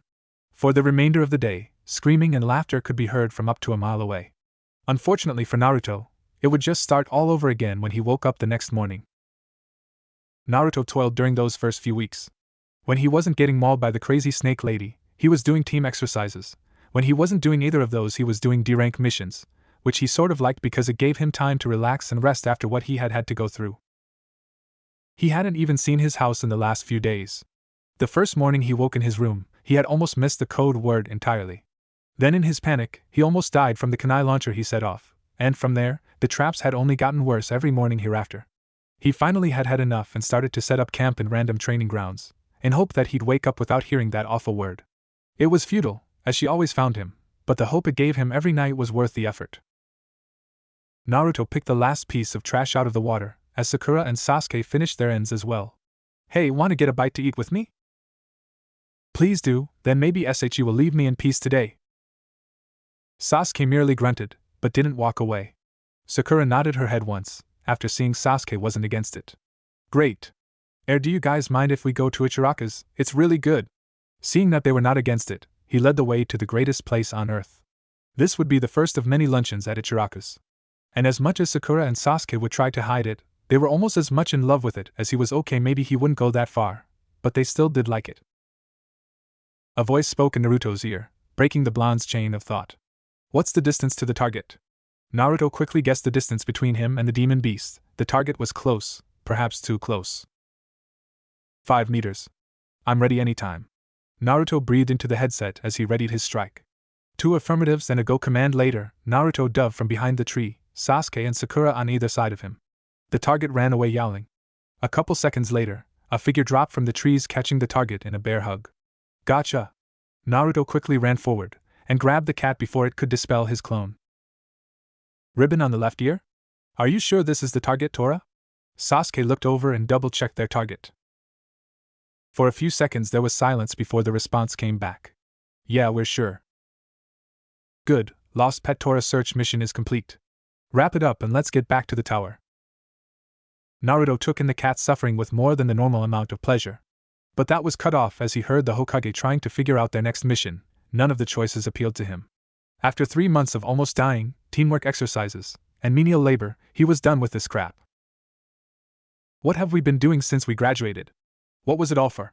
Give us a C-rank mission, we're more than ready. You idiot! Iruka was not happy with Naruto's outburst. You are just a rookie. Everyone starts off with the simple duties and works their way up. I understand that, Iruka-sensei, but we are ready, gives us a chance. He looked at the Hokage pleadingly. Naruto, I didn't think I'd have to do this, but I guess I have to explain to you what these duties are all about. We actually do D ranks at a very low price, something any medium-class civilian could afford, and offer them their money back if the genin screw up. Why? Because these missions teach genin a very large number of things. The Hokage paused before continuing. 1. It gives us a chance to make sure ninja just won't bail out when things aren't going their way. We lose more than 1/3 of all graduating genin alone because they can't follow my orders and do the tasks they are given. Thankfully, your year is a little more motivated than most. 2. Most D-rank missions make you work muscles that are already tired from the daily training you do, forcing you to either persevere or give up. Genin who simply choose not to accomplish their missions are monitored closely, and will remain genin until they quit or learn their lesson. 3rd, it gives you the ability to improvise. For example, when you first started out you were using clones to finish your work faster. That was very good. And then Kakashi forbade you from using them in order to prevent your total dependence on them, and help you figure out other ways to finish your work quickly and more efficiently. 4th, as long as you maintain 10 D ranks a month, you can afford living costs, so long as you don't spend the money needlessly. This teaches one how to live without luxuries and how to conserve weapons. It also makes it easy for us to allow genin a chance to live on their own, if they should so desire. As you can see, D ranks are the foundation that makes a good ninja. Without them, all C ranks would be hit and miss and our forces would have a much higher ki toll. Do you understand, Naruto? The Hokage finished only to notice the stubborn blonde sitting down and looking away from him. Naruto, of course, couldn't miss the opportunity to cause trouble. Last night I had pork ramen, so miso sounds good for a grown escaped from the Hokage, and Naruto turned to face him again. I'm not the same brat I was 3 months ago. I am still a brat, of course, but I'm one who is ready for a C-ranked mission. The Hokage and Iruka couldn't help but smile at the boy's words. Well, if you want it that much I guess I could give you a C-rank mission. The Hokage sighed, giving in much to Naruto's delight. This is a protection mission for a bridge builder. Tazuna, please come in. An obviously drunk old man entered the room. What's this? They're all a bunch of super brats. Especially that one dressed in orange, even I know that's just asking for trouble. Naruto had the urge to show the man just how much of Ki he was suppressing, but having the old man run out of the room screaming was not ideal, especially on their first C-ranked mission. The old man bent over, falling easily into a pose. I'm not a bridge builder. Such a term is too small to describe me. I am a super builder, the craftsman of over 200 buildings and bridges. The legendary Tazuna. The man yelled before continuing in a lower voice. And I expect you guys to provide me protection until I get back to my country and complete my legacy. Naruto couldn't help but think he'd be hearing a lot of that kind of thing in the future. Naruto stood just outside the gates. He was trying to hide his excitement but failing miserably. Hey, am I really going to be safe with this brat? Naruto shot a glare at the man but continued to lightly bounce on his toes, waiting to leave. Kakashi shot Naruto a laugh before chuckling quietly. Well, I am a jounin, so don't worry. Naruto couldn't believe just how quickly everything had gone wrong. A couple clicks outside the village and in a blink of an eye, Kakashi had died. Sensei's dead. No. It can't be. I refuse to believe I couldn't protect one of the few people precious to me. It can't be. The two ninja attacked again, but this time Naruto's bloodline sung in his ear. He saw the chain coming, and he knew he had to move. But he couldn't think past what had just happened. He kept replaying Kakashi's death in his head. He was already on the 22nd replay, but the cycle of doubt and remorse would not let him move. Sasuke threw a shuriken and jumped into the air where he threw a kunai that hit dead center, pinning the chain to the tree. The combination of shuriken and kunai were too much for the two chunin, and Naruto ran a few calculations on how much force they would need for the chain to break free, while he went through the 34th viewing of Kakashi's death. Sasuke landed on the trap gauntlets, grabbing them as he kicked his legs back, smashing them into the ninjas' faces. The ninja managed to ditch the chain as he bolted forward.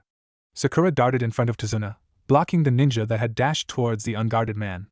Sasuke tried to interfere, but Sakura didn't need any help. She performed a simple flip, driving both of her legs into the ninja's skull. Naruto felt the ninja's weapon drive into his arm before he finally noticed the wood in front of him, cutting off the replays at the 65th run-through. Naruto spun driving his elbow into the back of the ninja's head. Kakashi grabbed both ninja as they fell away from the children, knocking their heads together in a single movement. Naruto, I'm sorry I didn't help you out, but I didn't think you would freeze like that.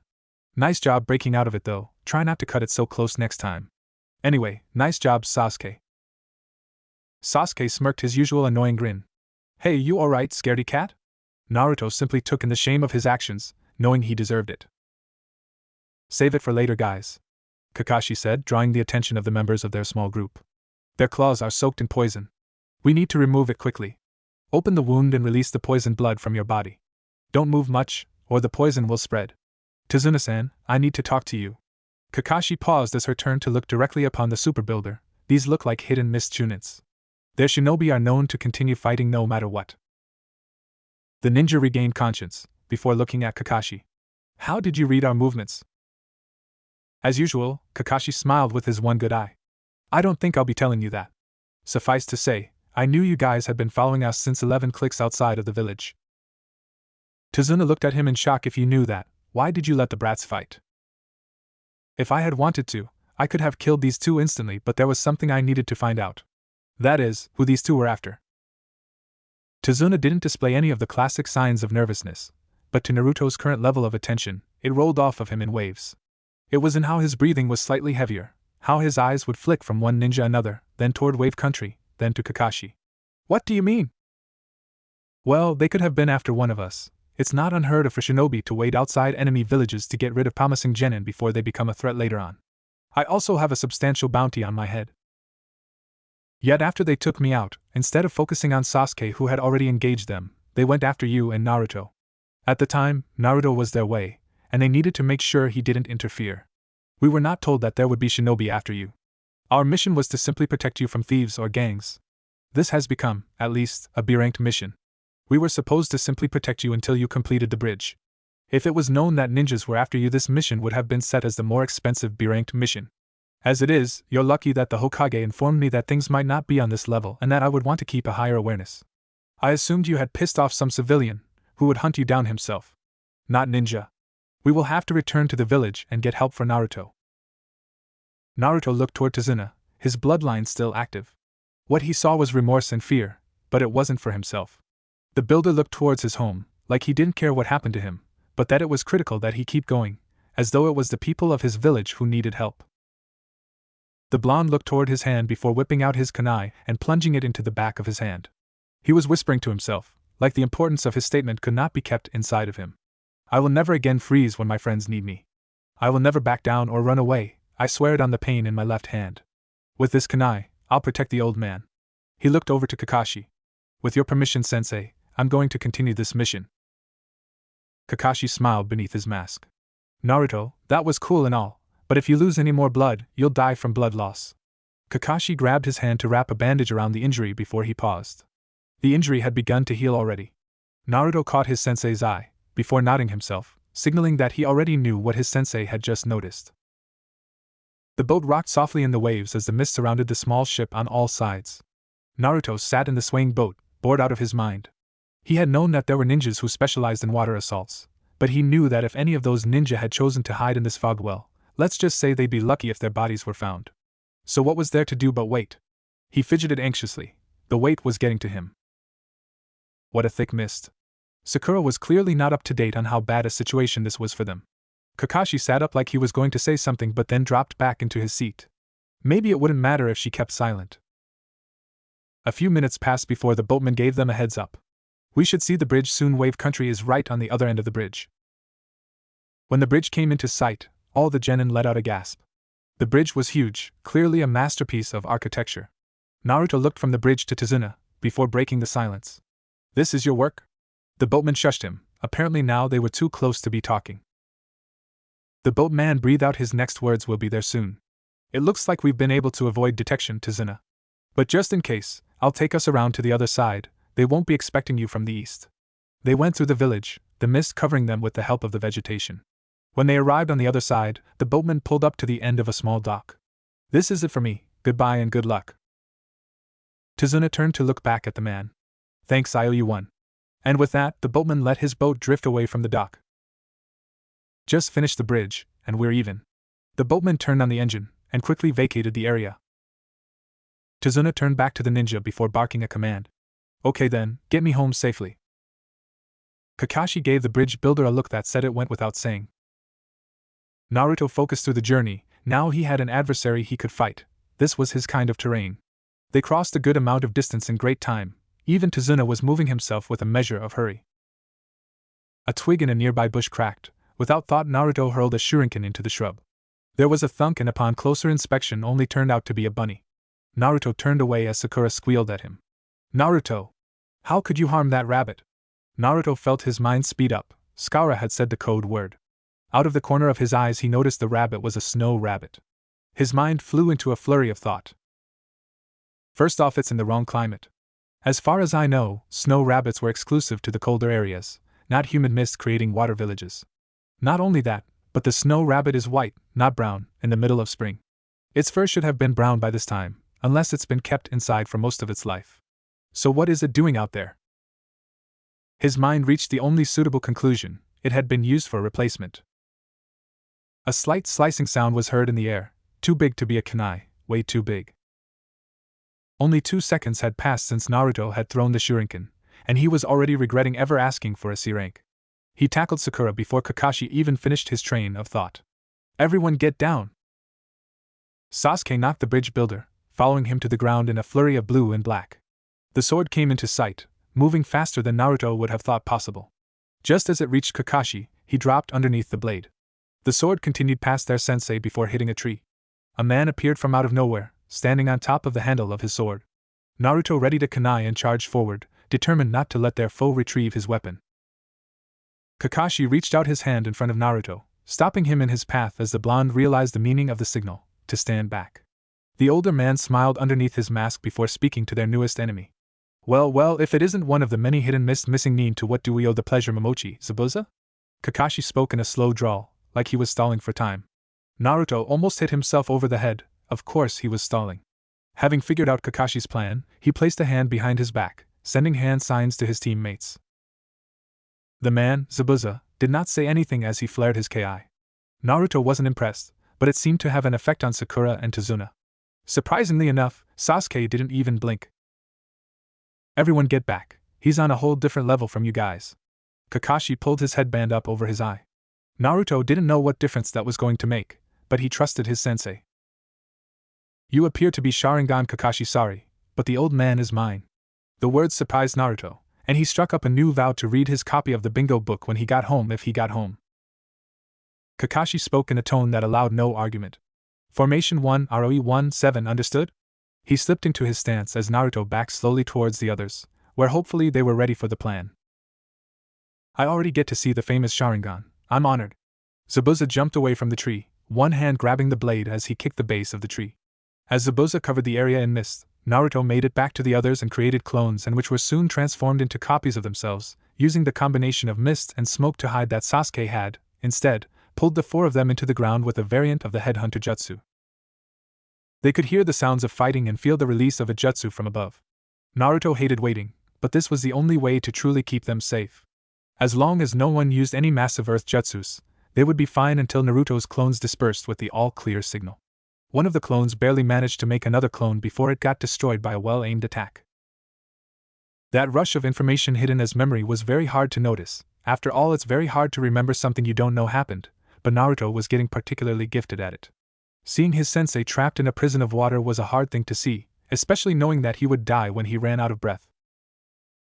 Naruto was faced with what for many would be a hard choice: let his sensei die and hope Zabuza lacked the sensor abilities to find them underground, or go up top and try to save his sensei's life. However, that choice was very easy for him. Without saying a word, Naruto replaced himself with a clone of himself and created a few more. Together they bum-rushed the Zabuza water clone. Unfortunately, they got their butts handed to them. Clones went flying everywhere, most dispersing upon impact. The real Naruto went soaring backwards, and as he crawled to his feet he realized he had lost his headband in the impact. His mind went to Irika as he watched his old sensei give him his headband, the symbol that he acknowledged Naruto. There was no way was he going on without it. He rushed the clone and dove forward, barely grabbing his prize before getting his face, followed by the rest of him, kicked halfway across the field. It was then that he noticed Sasuke had followed him up. With backup, Naruto decided that now was as good a time as ever for a speech. Kakashi only had a little bit of time left, but he needed to communicate with Sasuke. Hey, you eyebrowless freak! Put this in your book. The man who will one day become Hokage is Naruto Uzumaki. After he had tied his headband around his head, he formed hand signs telling Sasuke to throw a transformed clone of himself at the real Zabuza. Now Sasuke, let's get wild! Naruto yelled as he smiled cockily in Zabuza's direction. That's a lot of arrogance. Do you really think that someone like you could even stand a chance? Zabuza let his Ki run free, but it bothered neither Sasuke nor Naruto. Zabuza's clone blurred forward, and it was only Naruto's bloodline that allowed the boy to get his hands up in time. But even then, he still ended up flying through the air, but the plan had already been set into motion. Forming a hand sign out of Zabuza's sight, he tossed Sasuke his clone. Sasuke twirled it behind his back while drawing the real one before throwing both of the shurikens with undeniable skill.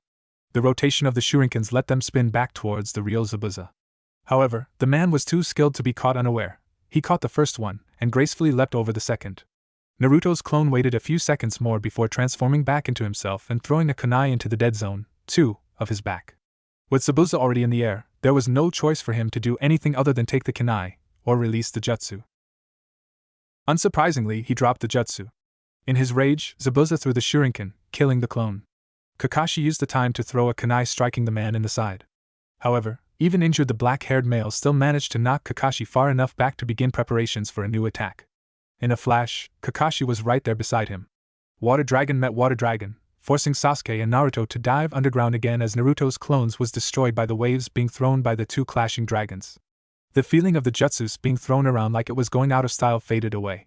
Naruto replaced himself with a branch that had fallen off a nearby tree and took notice of his surroundings just in time to see Zabuza go down with two Senbon in his neck.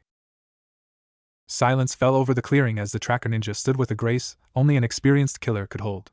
Kakashi appeared over the fallen Zabuza, where he quickly knelt down to check his pulse. When Kakashi announced that Zabuza was dead, Naruto knew that they had serious problems. There were 3 strikes that clearly meant that someone was about to be the odd man out. 1. The hunter ninja had had plenty of time to strike when Zabuza had been holding Kakashi prisoner. Zabuza had been distracted and therefore forced to remain in one location. Zabuza was distracted. 2. Senbon had notorious level of silence while flying through the air. And last but not least, Zabuza had been distracted. If he had waited that long to strike, he could have waited for Kakashi himself to finish Zabuza off. That led to strike 2, which was that the ninja clearly didn't want Zabuza dead. This could be backed by both 1 and the use of Senbon needles in the first place. Which finished up on 3. Kakashi was too close to chakra exhaustion to think straight. Now someone was about to die and Naruto had about 5 seconds to decide who it would be.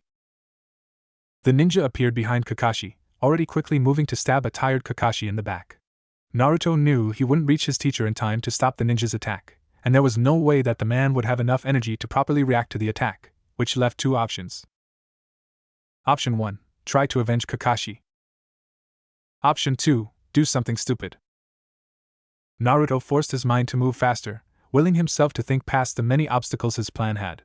Time slowed down to the point Naruto was thinking over 100 different jutsus, and how to modify them into a plan to save Kakashi. By the time a fourth of a second had passed, he had chosen the replacement jutsu. Moving quickly, he covered the basics of said jutsu. Step 1. Grab object using chakra. Step 2. Pull object to self, which had the side effect of pulling his self to the object. A simple flare would pull both, allowing them to simply switch locations, provided the ninja didn't smash himself into the object as it went past. Step 3. Make object look like self with use of a genjutsu. Simple really, but the complications of trying to target something that already had a currently working chakra system was not. However, Naruto was not bound by such small limitations. Using the Kyuubi's already volatile chakra to temporarily overpower Kakashi's chakra would do the trick, as long as he didn't use too much, which would kill Kakashi, or too little, which wouldn't carry out the jutsu. Naruto activated the jutsu off just before the Senbon needle broke the skin on Kakashi's neck. Twisting his body a few degrees, he tried to match the angle and entry point that the Senbon had gone into Zabuza's neck, praying he would wake up after this. The last thing Naruto felt was a sense of satisfaction before the light of the world abandoned him into darkness. Naruto stood in a dank sewer. It was dark and lonely with a few beams of light that brought a small amount of illumination into the space. There were 5 large beams of light and 8 tiny beams that added to the room, none of them quite reaching Naruto. However, if he inched toward the beam, it would be just beyond his fingertips. Shadows were everywhere, the ground in front of him so dark it was impossible to see if pitfalls occupied in his path. There were no exits from this long hallway. No ways out. All he had was the path in front of him, and where he had come from. A sound rumbled from the darkness in front of him, almost like deep chuckling as it shot vibrations through his body. Moving forward, his eyes began to focus on what lay ahead. A cell soon came into view, a cell that held something in an even deeper darkness. A red glow seemed to emanate from inside the cage, a soft blue glow lighting its bars that appeared so small that red seemed to almost devour it as a fierce kind of fury. This disturbed the blonde deeply. He had long since figured out what that cell held. Wherever the red chakra touched the bars they would rust, causing blue chakra to rush toward it, enveloping it as it neutralized the red chakra and repaired the bars before they could collapse completely. Like what you see, kid? In your current state, I will soon be released. You are no longer generating enough chakra to hold me back. As it is, you're barely alive. The QB was lying just on the other side of the bars, just barely in sight. One of his tails playfully smacked the bars of the cage, filling the air with a loud groaning sound as the bars bent outward. The QB stood and bent to pound at the cage. I can't say it hasn't been a good rest, kid. Lots of entertainment too, seeing as your pitiful life is plenty of punishment for daring to even try to hold me. When I get out, I may just let your village live. They almost did me a favor on a number of occasions. But they did dare to think that you were me, and that insult simply cannot stand. Blue chakra started to flare up, flooding into the bars of the cage. What? No. The QB threw himself at the cage, widening a hole in the metal. His right foreleg came through, tearing at the bars and the rest of the sewer. Naruto fell over as he felt a massive pain explode in his brain. Lying on the ground, he barely noticed the QB being forced back into the cage as the bars turned a bright blue before hissing as they turned into an even brighter, almost white, light. The QB's screams of rage could have shattered any glass occupying a 5-mile radius. Naruto's eyes opened but refused focus. Only a few blobs of color filled his vision. He would have bolted up if it weren't for the fact that his whole body was too heavy to move. He heard sounds that his brain wouldn't interpret. He tried to speak, but no sounds came out. He was trapped in a useless body that would no longer support him, and worse, the searing pain he had felt in the sewer had followed him. An hour or so passed as the blurs gradually moved around him. Finally, the pink blob walked toward him, still moving slowly. The sounds he heard were higher in pitch and soon grew in volume. Naruto didn't want to know what would happen if he didn't move. He focused on moving his arms, and after a minute, his arm finally moved, if only slightly. As he continued to focus, his arm continued to move, inching its way in between him and the pink blob. 5 minutes later, the pink blob touched his arm, and the weight began to force him back until it had pinned his body. As his eyes finally began to focus, he began to notice that the shapes were humanoid. A few minutes later, if he could have moved his legs, he would have kicked himself. Pink blob? Seriously? Sakura would have killed him had she heard that thought. But why was she moving so slowly? She had her arms around him and was holding him tightly, her sounds still not making any sense to him. His eyes started to burn, and it dawned upon him that he hadn't blinked yet. He closed his eyes, only for it to take an entire minute and 40 seconds before his eyes could finish the simple movement. It was then that he understood. His mind was going at least 100 times faster than his surroundings compared to the normal 40 times when his bloodline was activated. Not to mention his bloodline normally sped up his ability to think, while maintaining a normal sense of time. It was like looking left and right at the same time. One part of him was moving quickly while the other part was keeping up with standard movement of time. There also appeared to be a bridge with communications between the two, keeping them synced. Of course, this was all theoretical. He could only learn as he went, diagnosing the problem with what he thought might be an answer. In other words, you can learn a lot about something when it breaks. Every time he issued a command to his body, it was like turning the light switch on and off really fast. Though the communication was getting through, there wasn't enough time to actually get anything done. The QB must have done this when he was trying to claw himself out of the seal, damaging his already boosted pathways. And when the accelerated healing had kicked in, they had made the pathways stronger. Perhaps they would fix the other half of his bloodline soon, and he would be able to control his body in the time and space everybody else occupied. Until then, he could only wait. Naruto was soon able to get a better understanding of what was going on around him, given enough time. Though only a few minutes had passed for his fellow ninja, hours had passed for him, and he had not let that time go to waste. Being forced to sit still with no measure of control over even the simplest of functions teaches much about oneself. He guessed this could be construed as a form of forced meditation. Naruto was teaching himself how to control his body in new ways that many people could never have attempted. He was just lucky he didn't have to learn how to keep his heart beating, or how to breathe, or millions of other vital processes. else he would have died a few hours into his paralysis. He resolved to study more of those subjects, as well as the many other aspects of his body. He sensed that if he ever figured out how to purposely enter this state, he could abuse the hell out of his body. It would bring new meaning to the word precision. A ninja able to react in milliseconds, able to adjust within the millimeter of his target, able to comprehend and destroy any target in the blink of an eye for regular ninja. But that was a lesson for another day, for now he had to work on figuring out a way to contact his team. He didn't have the necessary control or understanding to form words as of yet. Moving one's vocal cords is a learned process, and committed to memory. He was just sending the commands too fast for his vocal cords to respond. His attempts to do so were getting him nowhere. He tried to form hand signs, but either they weren't paying attention to his hands, or he was going through them way too fast, and they simply thought he was spasming. He tried to use Morse code with his blinks, but that was taking too long, and he didn't think they were getting it anyway. Worse, he couldn't understand them. As they were moving so slow, he couldn't even try to figure out the ways their lips were moving so he could attempt to read them. His brain certainly couldn't put the sounds he was getting together as sentences. This was getting very frustrating. Of course, the second he ran out of options was the exact time his brain finished repairing the bridge as well as the opposite side. He suddenly was thrust back into the world, and his sensei's conversation hit him. Out of commission, we need to get him back to the village. Who knows what kind of damage has been done to him? Naruto bolted up, surprising everyone in the room, even Kakashi. Sakura of course screamed like a little girl, but who wouldn't when someone you think is brain dead suddenly leaps up into your face? It was a measure of how much she had improved over the last month that she didn't just faint. Sorry about that, couldn't resist. He gave one of his best prankster smiles. This fooled everyone in the room except Kakashi. That's when it got really dangerous, as the temperature of the room sunk 30 degrees in seconds.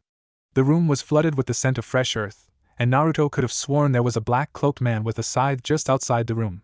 Naruto did what any man would do in this situation. He made his peace with the world, laid back into his bed, intertwined his hands over his stomach and waited for death to take him. Sakura, enough. Naruto, we will talk later. In the meantime, I'm guessing each of you have figured it out by now? Each of the genin nodded, but Tazuna was still playing catch-up. What? I think I missed something here. Between that hunter and Zabuza being dead, and this runt's little jackass prank, I'm lost. Kakashi briefly looked out the window before dropping the bombshell on Tazuna. He's not dead, and the hunter was working for Zabuza. We have a week tops before they try again. He stared at his genin. Naruto could feel himself being analyzed, measured, and found wanting. He was sure the others felt the same. You will receive training. Nods all around. There was a pumped-up feeling in the air, as they readied themselves for the next week. Until a little boy, not even 6, entered the room. Oh, Inari. Where were you? The kid's depression was seriously getting to Naruto. Welcome back, Grandpa. Tsunami looked Inari up and down, making sure he wasn't hurt before proceeding to introduce him to the ninjas. Inari, say hello to these people. They are the ninjas who protected your grandfather. Inari looked them over before looking back to his mother. Mom, they are going to die. There is no way they can win against Gato. Now the old Naruto might have made a big fuss over this, but he knew nothing he could say would change this kid's mind. He was just like him when he was younger. Hey kid, I understand you're too much a coward to really get this just yet, but I'm going to tell you anyway. Just watch, I'm going to save this village, and then you can sit around being scared about something else. Naruto knew what was coming, but it still pissed him off anyway. What are you? Stupid? There's no such thing as a hero. If you don't want to die, you should just leave. He turned toward the sliding door and opened it. Where are you going, Inari? Inari took one last look at the occupants of the room. I'm going to look at the ocean from my room. With that said, he left. Naruto got up and followed him on a whim. Maybe it was to try and give comfort to the boy, maybe it was to teach the boy a lesson about talking down to Naruto Uzumaki, but in the end, all he did was stand outside the door, listening to the boy cry. It reminded him so much of himself back then, but he had learned over the years crying did nothing but waste time and energy you could be using to improving your situation. This kid might learn that one day, with the right teacher. In the meantime, Naruto had a job to do, and a village to save. Standing in a clearing, Naruto had to ask himself what was so great about clearings, and why he was always in one. But alas, now was not the time to be making such thoughts. Okay, we will now start the training. Welcome to hell, any questions? Sakura made to raise her hand, but kunai flew from the trees all around them, forcing them to take evasive maneuvers. Naruto ended up getting farther and farther away from the group as he wondered when Kakashi had time to set all this up. Everywhere he looked there was another trap. If one didn't have Naruto's already extensive trap knowledge, he would have died a long time ago. As it was going, he was having a harder and harder time avoiding the traps. It was like they were starting to anticipate his moves, forcing him to adapt as well. The last kunai trap left a scratch along his cheek as Kakashi appeared out of nowhere, forcing him into a taijutsu fight where he was well out of his league. He put up a fair accounting for himself, but like with the traps, the longer it went on, the harder Kakashi went on him, forcing him to leap away. Cursing himself for his stupidity, he tried to make shadow clones, only for Kakashi to destroy each one on creation. He wanted to take the time to look through his memories to figure out how Kakashi was doing this in the injured state that he was, but he was too hard-pressed. Trying to change the way the fight was going, Naruto flipped himself, grabbing the bottom of a tree branch with his chakra.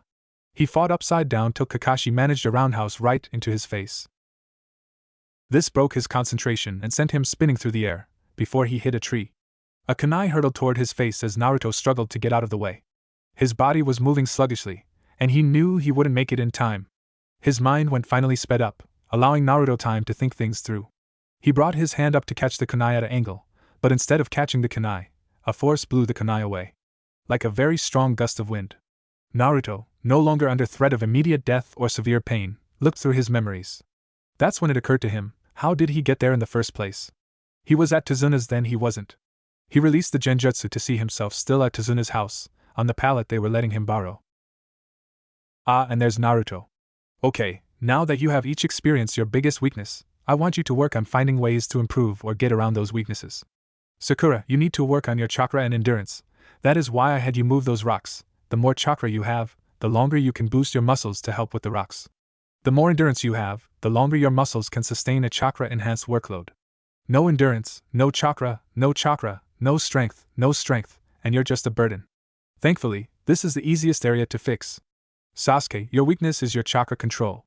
While true it's not as bad as some members on this team, you don't have the reserves to be throwing it around like you do. That is why I had you do water walking while fighting a clone of myself today. This will help both your reserves and your control. Naruto, you've been in a genjutsu since this morning. If this had been a fight, you would have been dead so many times it's not worth mentioning. You need to work on being able to recognize and destroy genjutsu. While this is a rarer area that you will encounter, it's worth putting in the effort. They had all sat at the table. Naruto devoured his food like there was no tomorrow, which in the life of a ninja, was actually not that far-fetched.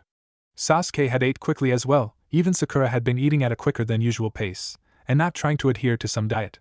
Kakashi had eaten at his standard pace, which of course meant he had finished the second the bowl had been laid in front of him, no one having gotten the chance to see his face.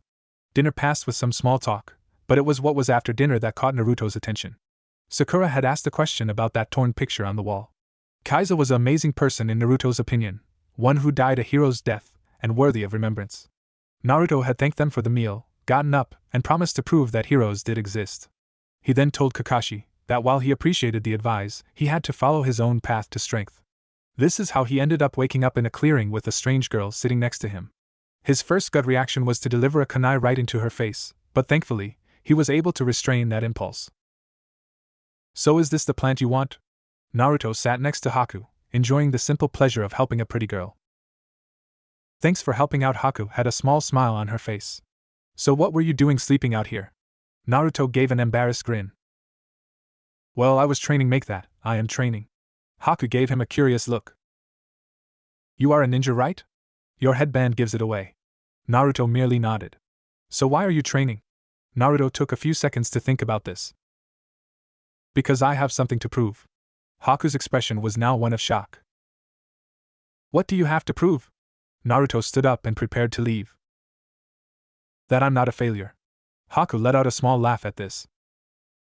Oh, and what's so funny about that? Haku didn't release her smile. There are only two people we need to prove anything to. Ourselves and our precious person. Naruto nodded his head. I understand this very well, however, I'm afraid I have a great deal of precious people to prove myself to. Haku nodded her head as well before she walked away. Then you shall become very strong.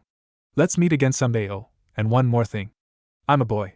Naruto laughed at this and called after her. Nice try, but you aren't fooling me, Haku-chan. Naruto created his clones before assigning them tasks. Before he could start on his part of the training, Sasuke walked into sight. They both exchanged a look before they exited the clearing together. Inhale, Naruto stood across from Sasuke, waiting for the appropriate chance to strike, as Sasuke did the same. Naruto pictured a rabbit and launched into a new level of awareness.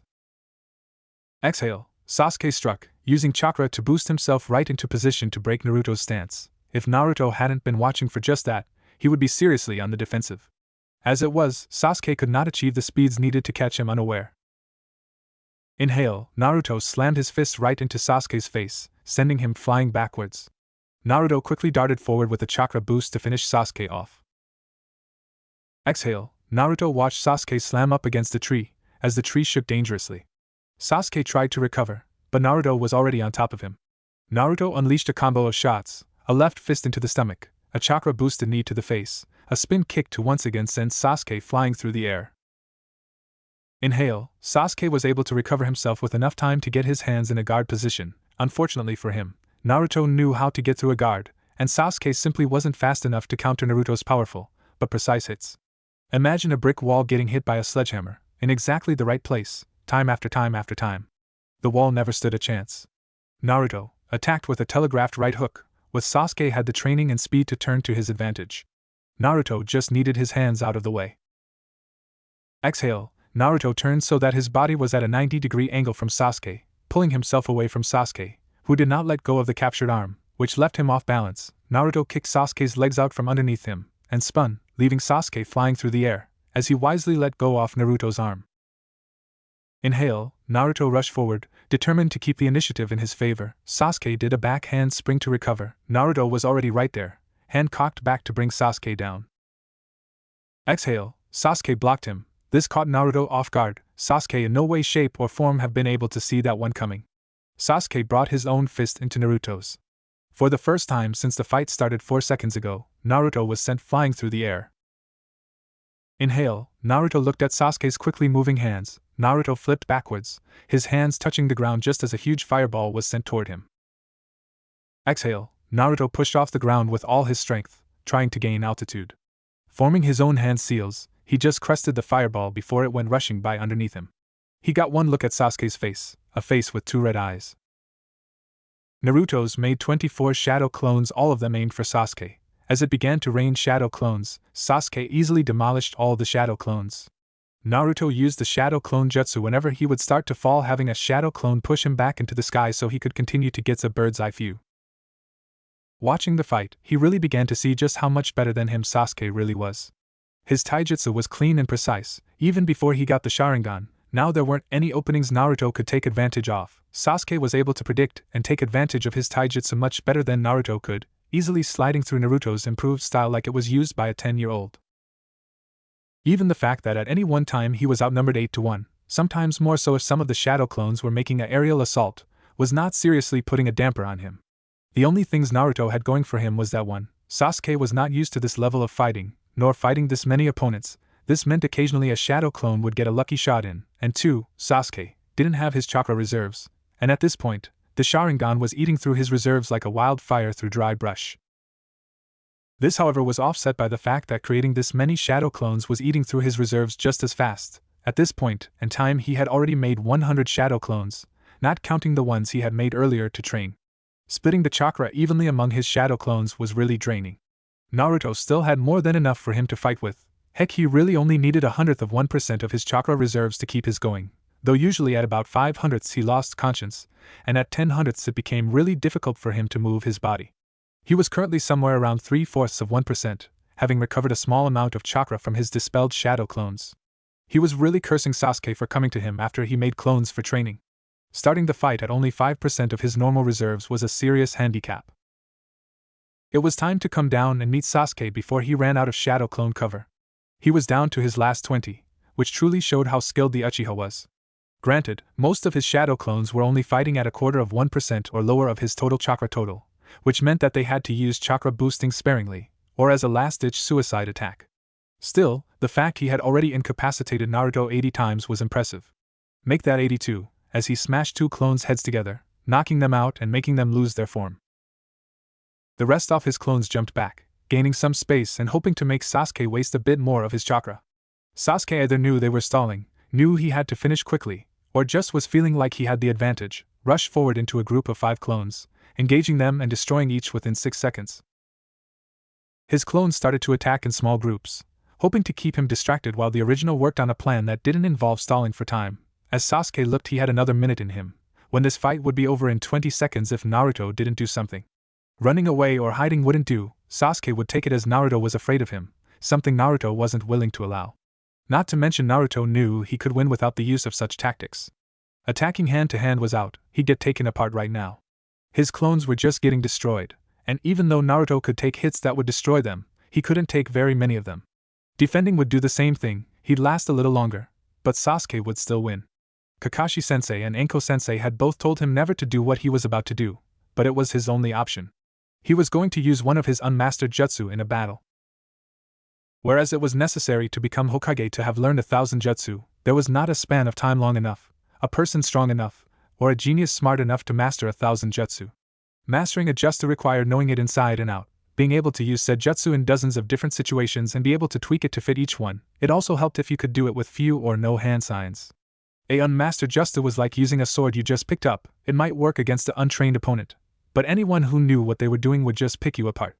It drained too much chakra, took too long to use, and made the jutsu weaker than it should be. So as Naruto flipped through the hand signs, Sasuke let out a grin and worked on destroying the last of Naruto's clones. Naruto overpowered the jutsu, using every bit of chakra he had left except for what he was using to keep himself standing, and fired off a water whip that sailed through the air heading at a 90-degree angle from Naruto, building up speed. When it had gone as far as it could, instead of coming to a stop, it swung towards Sasuke using the speed it had just built, accelerating even faster. Sasuke destroyed the last of the clones, a look of victory on his face, the cloud of smoke from the shadow clone enveloping him. Sasuke emerged from the smoke just before the whip reached it. Sasuke was running, and as the whip neared him, he dived into a roll, letting the whip roll by harmlessly. Naruto let the jutsu go, and tried to defend himself, but it was too late. Sasuke knocked Naruto down with a right hook to the face, forcing him to the ground. As Naruto laid there unable to move, Sasuke smirked. Even Naruto had to admit that it was well-deserved, handicap or not. Sasuke pulled a kunai out from his pouch and placed it against Naruto's throat. You may just be worth something after all though. Just you wait, team. Next time you won't be so lucky. Grins were placed on both their faces. Sasuke, I kinda can't move anymore. Sasuke stood next to Naruto, watching the sun set. To be honest, I could probably use a break myself. Sasuke walked over to a tree before he sat underneath it. Naruto looked to the sky, and watched it turn from orange, to pink, to purple, before it settled on black. The stars came out, at first just one or two, but more quickly filled the sky. Naruto had never seen so many stars, and he could only think that maybe, just maybe, his nights wouldn't be so dark anymore. Naruto was dragged along by Sasuke, as he barely had the strength to move his legs, let alone walk. As they drew ever closer to the house, Naruto had to reflect upon just how much stronger he had gotten. He had gone from dead last, who couldn't even use 2 of the basic 3 jutsu, to a rival of the top rookie, in less than 3 months. Not forgetting the fact he only lost because of his lack of control when it came to the Kagebushin jutsu. He knew what he needed to do to get stronger. He needed to perfect the Shadow Clone Jutsu, he had to learn whether or not the Hyper Time mode was possible or not, and he had to continue to make his body stronger. The first was only a matter of time. The more clones he created, the better his understanding of the jutsu would be. The second was a if-then statement. If it was possible, then Naruto would figure it out eventually. The last was also a matter of time, so long as he didn't slack off. So it could be said it was only a matter of time before Naruto became Hokage. Naruto noticed they had reached their destination right as Sasuke pushed open the door. Oh. You guys are finally back. You guys look super dirty and worn out. Naruto looked to Kakashi, who was looking them intensely, as if measuring their strength. Alright, starting tomorrow, you can join Sakura on protection duty, if you've recovered enough from your training to do so. Naruto would have gave a whoop of victory if he hadn't been so tired. As it was, he smiled and thanked Sasuke when he finally made it to the table. I'm also worn out from today's bridge work. At any rate, the bridge is almost complete, and when it is, nothing Gata can do will change the future of my village. Thanks to my super architect abilities, it would take a force of nature, no, it would take an act of God, to destroy it. Naruto knew better. Unless these people grew a backbone, and soon, it didn't matter how great the bridge construction was, Gatu, or some other force would just seize control of the bridge, and then they'd be in the exact same position. Naruto-kun, father, don't overdo it, okay? It won't help anyone if you're too sick to do your jobs. Naruto grinned, before laying his head on the table. He looked over at Inari, and saw the gears turning in his head. This caused the gears in Naruto's head to start turning. Deciding against trying to activate his bloodline, He watched Inari more closely, seeing if he could figure out his line of thought without it. He got the sadness, that was easy to tell from Inari's watering eyes, so what was he sad about? He was sad about his father figure's death, but it was more than that. Perhaps fear of losing more of his family? No, that should have given him some sort of motivation. Inari just looked ready to roll over and die. A brief flare of anger, that grew until it seemed to have consumed what was left of the sadness. Inari jumped up, slamming his hands on the table. Why do you guys bother to try so hard? No matter how hard you train, you are still no match for Gata's men. No matter what glorious claims you make or how hard you work, when facing the strong, the weak will only end up getting killed. Ah, so it was hopelessness. How long had it been since Naruto had fought that enemy? Was it when he had failed the graduation exam for the third time? It felt like such a long time ago still. Hopelessness was an enemy that he had fought many times in his life, and may have to fight many more times. But he had the key to defeating it. The question was, should he give this kid the answer, or make the kid figure it out for himself? No, he couldn't be the one to do it for him. True strength came from within, not from others. Because if you leaned on others, when they were gone, you'd fall again.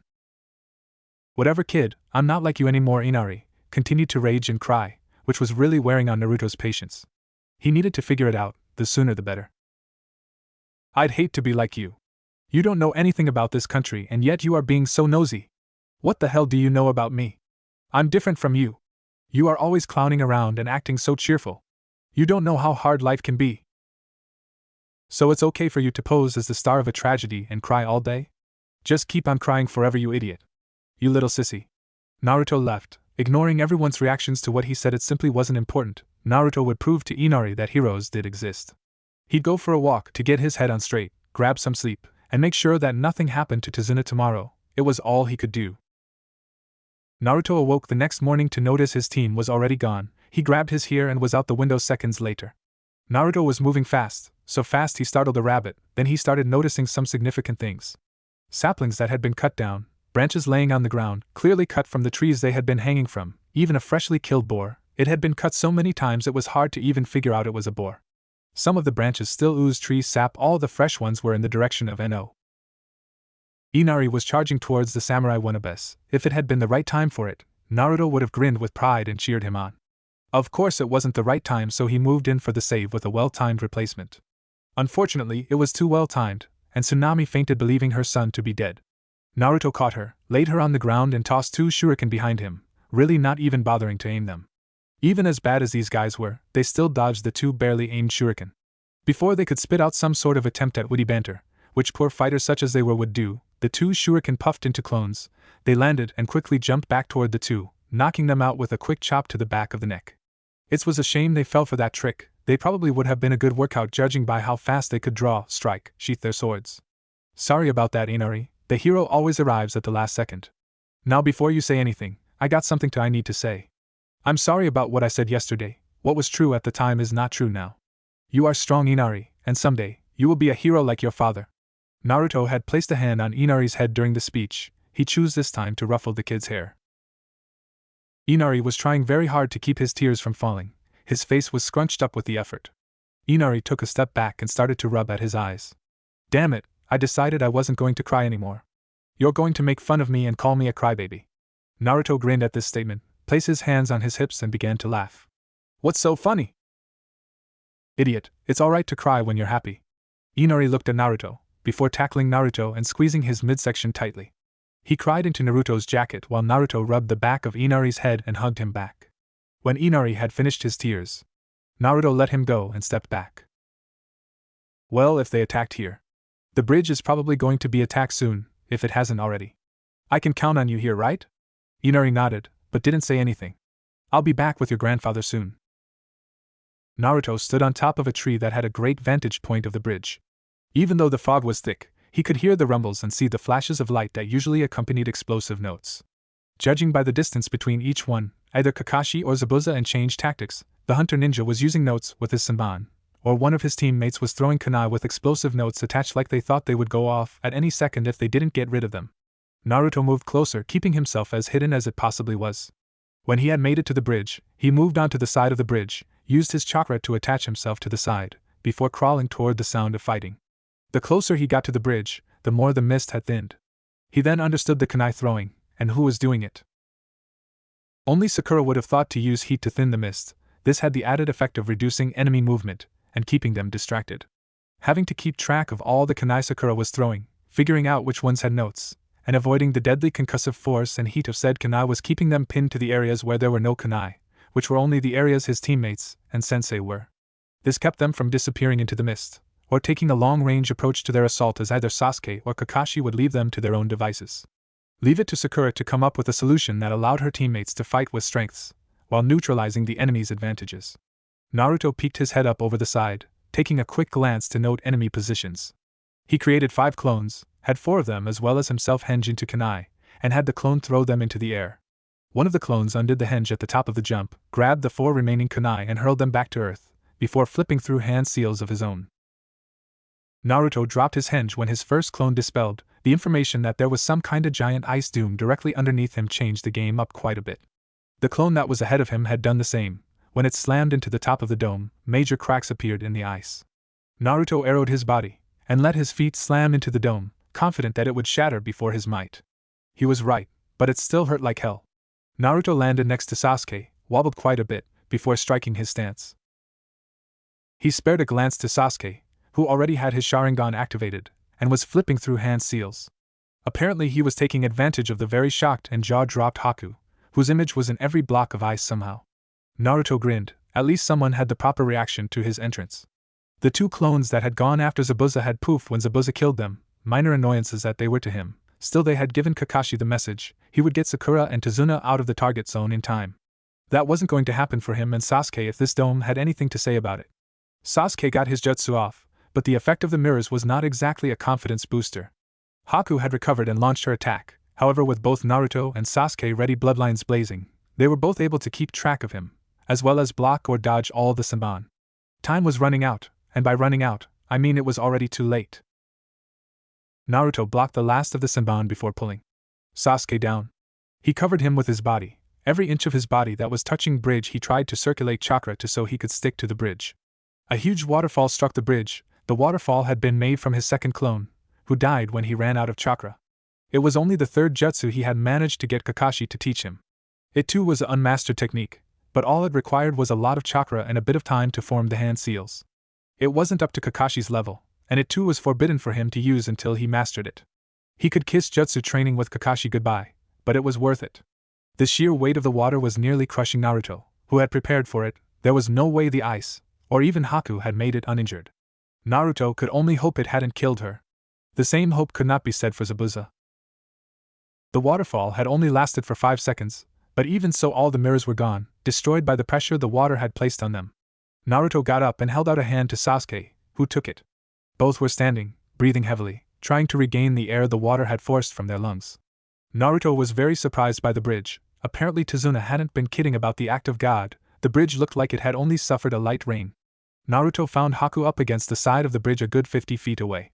She looked very fragile lying there, mask missing, clothes mostly ripped away from her body, what left soaked and clinging to her body. Naruto couldn't resist going over to check on the kind girl who had met him in the forest.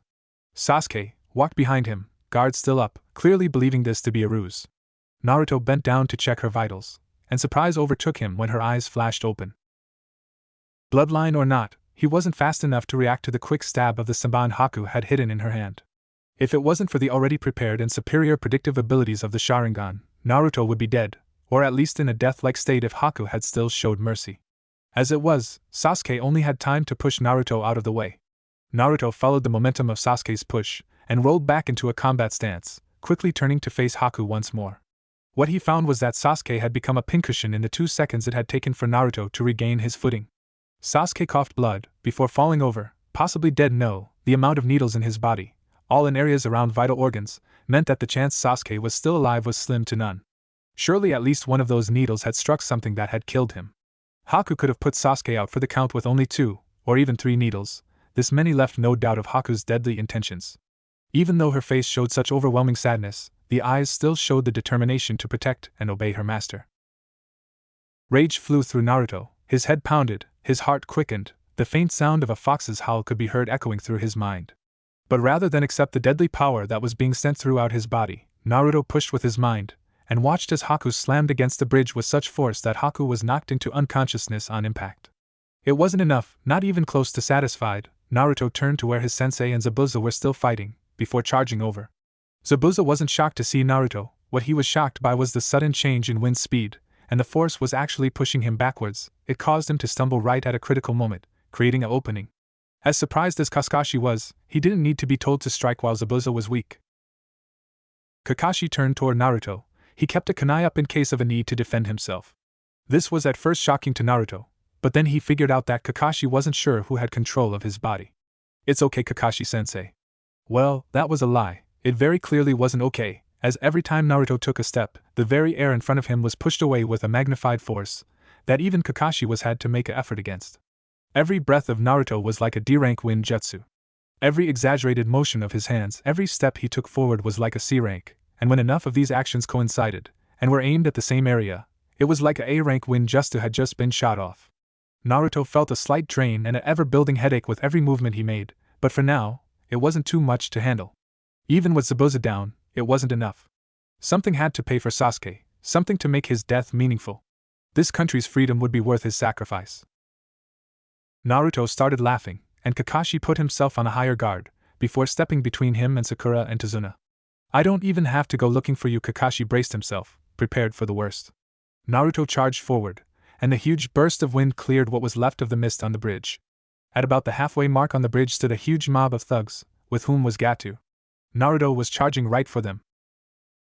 By the time the bandits even knew they were under attack, Naruto was on top of them. He jumped just barely arcing over the top of the swords. As he flipped through the air, a almost visible wheel of air followed his movements. He landed about a third into the crowd and struck his hands out to the sides of him. A giant vortex of air rushed away from him on both sides. Most of the bandits on either side of him were sent flying through the air. The few who were able to use chakra were sliding away from him, the force too great for them to do anything but prevent getting hurled off the bridge. Naruto ran the calculations of the bandits that had been thrown over the sides of the bridge chances of survival. It wasn't pretty. Naruto had probably just had his first 64 kills. Even if the water was choppy, which would increase their chances upon impact of water, their chances would decrease of making it back to shore. Between the fall, hypothermia and the sheer distance this bridge spanned, they had a 0.22 chance of survival. Naruto clapped his hands in front of him, creating a line of air that rushed through the bandits directly in front of him. They were lucky enough to avoid death, but they wouldn't be getting back up from the sheer distance they had been thrown away. 87 down, 213 left to go. Naruto stood in a loose upright position, not even trying to defend himself. He brought on hand up in a come-get-me manner. A few idiots took that invitation, rushing forward. Naruto was ready for them, mercy not even on his mind. When the first bandit reached him, he tried a horizontal swipe. Naruto ducked under the blade, drew a kunai, and plunged it into the bandit's leg. As the bandit fell over, Naruto caught the bandit's sword's hilt. He spun the wielder, who let go just in time to be thrown into another bandit. Naruto slashed with the sword, and watched in satisfaction as those in front of the slash went flying. A quick survey again, he had about 179 left. Make that 143. Kakashi had just joined the fight. He had emerged on the other side of the crowd of bandits, his kunai covered in the blood of bandits. Naruto laughed again, the dark laughter clearly affecting the bandits. A few turned to leave, but Naruto wasn't having any of that. He shoo-shined over to the other side of the bridge, and flicked his sword again. Anyone who hadn't been working to find a way to anchor themselves down went flying. He briefly saw Sakura holding Tazuna and Sasuke against the side, trying with what was left of her chakra reserves to save all of them. Kakashi had somehow tied Haku and Zabuza against a pillar sometime while Naruto was fighting, so they remained on the bridge. His last slash had completely destroyed the ranks of the bandits. Only the most dangerous, the ninja dropouts, even still stood. A few of the smarter bandits had tied themselves to the railing. One had even managed to hold on to Gato, keeping him from joining the ranks of those who had flown off the uncompleted edge of the bridge. Naruto wanted him dead, but his head felt like it was trying to be split apart, and he was so tired, just so tired. Still, he charged forward, toward the last 50. He had to be more cautious. They were alive because they could use chakra, were smarter than the others, reacted faster, and kept their heads. One or two might even have been missing Nin of Genin rank. Not that it bothered him any. They were going to die, either at his feet, or no, they were going to die at his feet. Right now. Naruto darted forward and was intercepted by 4 of the dropouts. They fought well together, and made it difficult for Naruto to reach his target. Naruto jumped over one kunai slash, only to nearly get impaled on another. The sword was simply hindering Naruto now, so he threw it behind him, getting one of the reinforcements. Now there were 7 on top of Naruto, who was having a real hard time remaining focused on the task at hand. He saw opening and killed one, only for 6 kunai to find openings in his defenses. Naruto felt someone lean against his back, and he heard 6 thuds. I had this, Kakashi-sensei. Apparently, you did not. Calm down, Naruto, and let me handle this. Naruto let out a feral growl and darted once again for Gato. 3 tried to get in his path, but Naruto waved his hands and they slammed against the side of the bridge. Kakashi had been busy while Naruto wasn't looking. The numbers had thinned quite a bit. It was much easier for Naruto to make it to Gato, who had 2 bodyguards with him. They looked a lot stronger than the pair he had fought earlier. One slashed high, one slashed low. Naruto dived forward. He went just under the top slash, and just over the bottom slash. He tried to throw them away, so he could be alone with Gato, but they didn't even move an inch. Either his new power was gone, or they were a lot stronger than he had thought. A slash struck at him both sides, and Naruto barely got kunai into his hands in time to defend himself. Once again they had struck high and low. Naruto had them both blocked, but he could feel his strength draining away from him. A thunk and then a thud, and one of the 2 died. Naruto threw the kunai from the freed hand, which also led to a thunk and then a thud. He had Gato, but he needed to thank Kakashi for the save. Turning, he found Kakashi occupied with finishing up the last few stragglers. He spotted Sakura with a stricken look on her face, her hands still extended. Naruto looked over to Gato, who had somehow mastered genjutsu since the last time he looked at him. There were 3 of him now, no 4, wait, it was back to 2. He had to strike now before Gato did anything worse. His head felt like it was about to explode, but he managed to bring the kunai up, but then the earth tilted, upsetting his balance and making him fall over. Gato, coward though he was, quickly grabbed Naruto's fallen kunai, and raised it. A crossbow bolt appeared in Gato's throat, and Naruto knew no more. Naruto awoke to find himself in bed, and unlike his usual energetic self, he was feeling very lethargic. He loved the warmth of the blankets that surrounded him, and seriously considered living out the rest of his days in that very bed. Alas, someone had noticed that he was awake, and this brought serious questions whether or not Naruto was awake. Dobe, about time you woke up, I was getting tired of waiting. Okay, so it was either a dream, he was dead, or this was a near-death experience. Naruto pinched himself. The pain felt real, so he figured he'd eliminate the dream option. This left dead or near death. Got anything wise to say to me, team? Sasuke got out of his chair, strode over to Naruto, and pulled the blankets off of him. Naruto immediately curled into a ball. Ah, that does explain things. Naruto smiled at Sasuke, before leaping out of the bed, fist already moving to intercept Sasuke's face. As this occurred, someone let out a low cough. Nice boxers, Naruto-kun. This made Naruto lose focus and tumble off the bed, landing directly on his face. He looked over to see Haku tied to a chair and sitting in the corner of the room. Naruto grabbed the blankets Sasuke had taken from him, quickly covering his lower half. Yes, I'm glad you like them, Haku-chan. Naruto looked around the room, before finally found his jumpsuit on the floor near Haku. Sasuke, may I have a quick word with you? Sasuke nodded. They moved as far away from Haku in the small room as possible, and conversed quietly.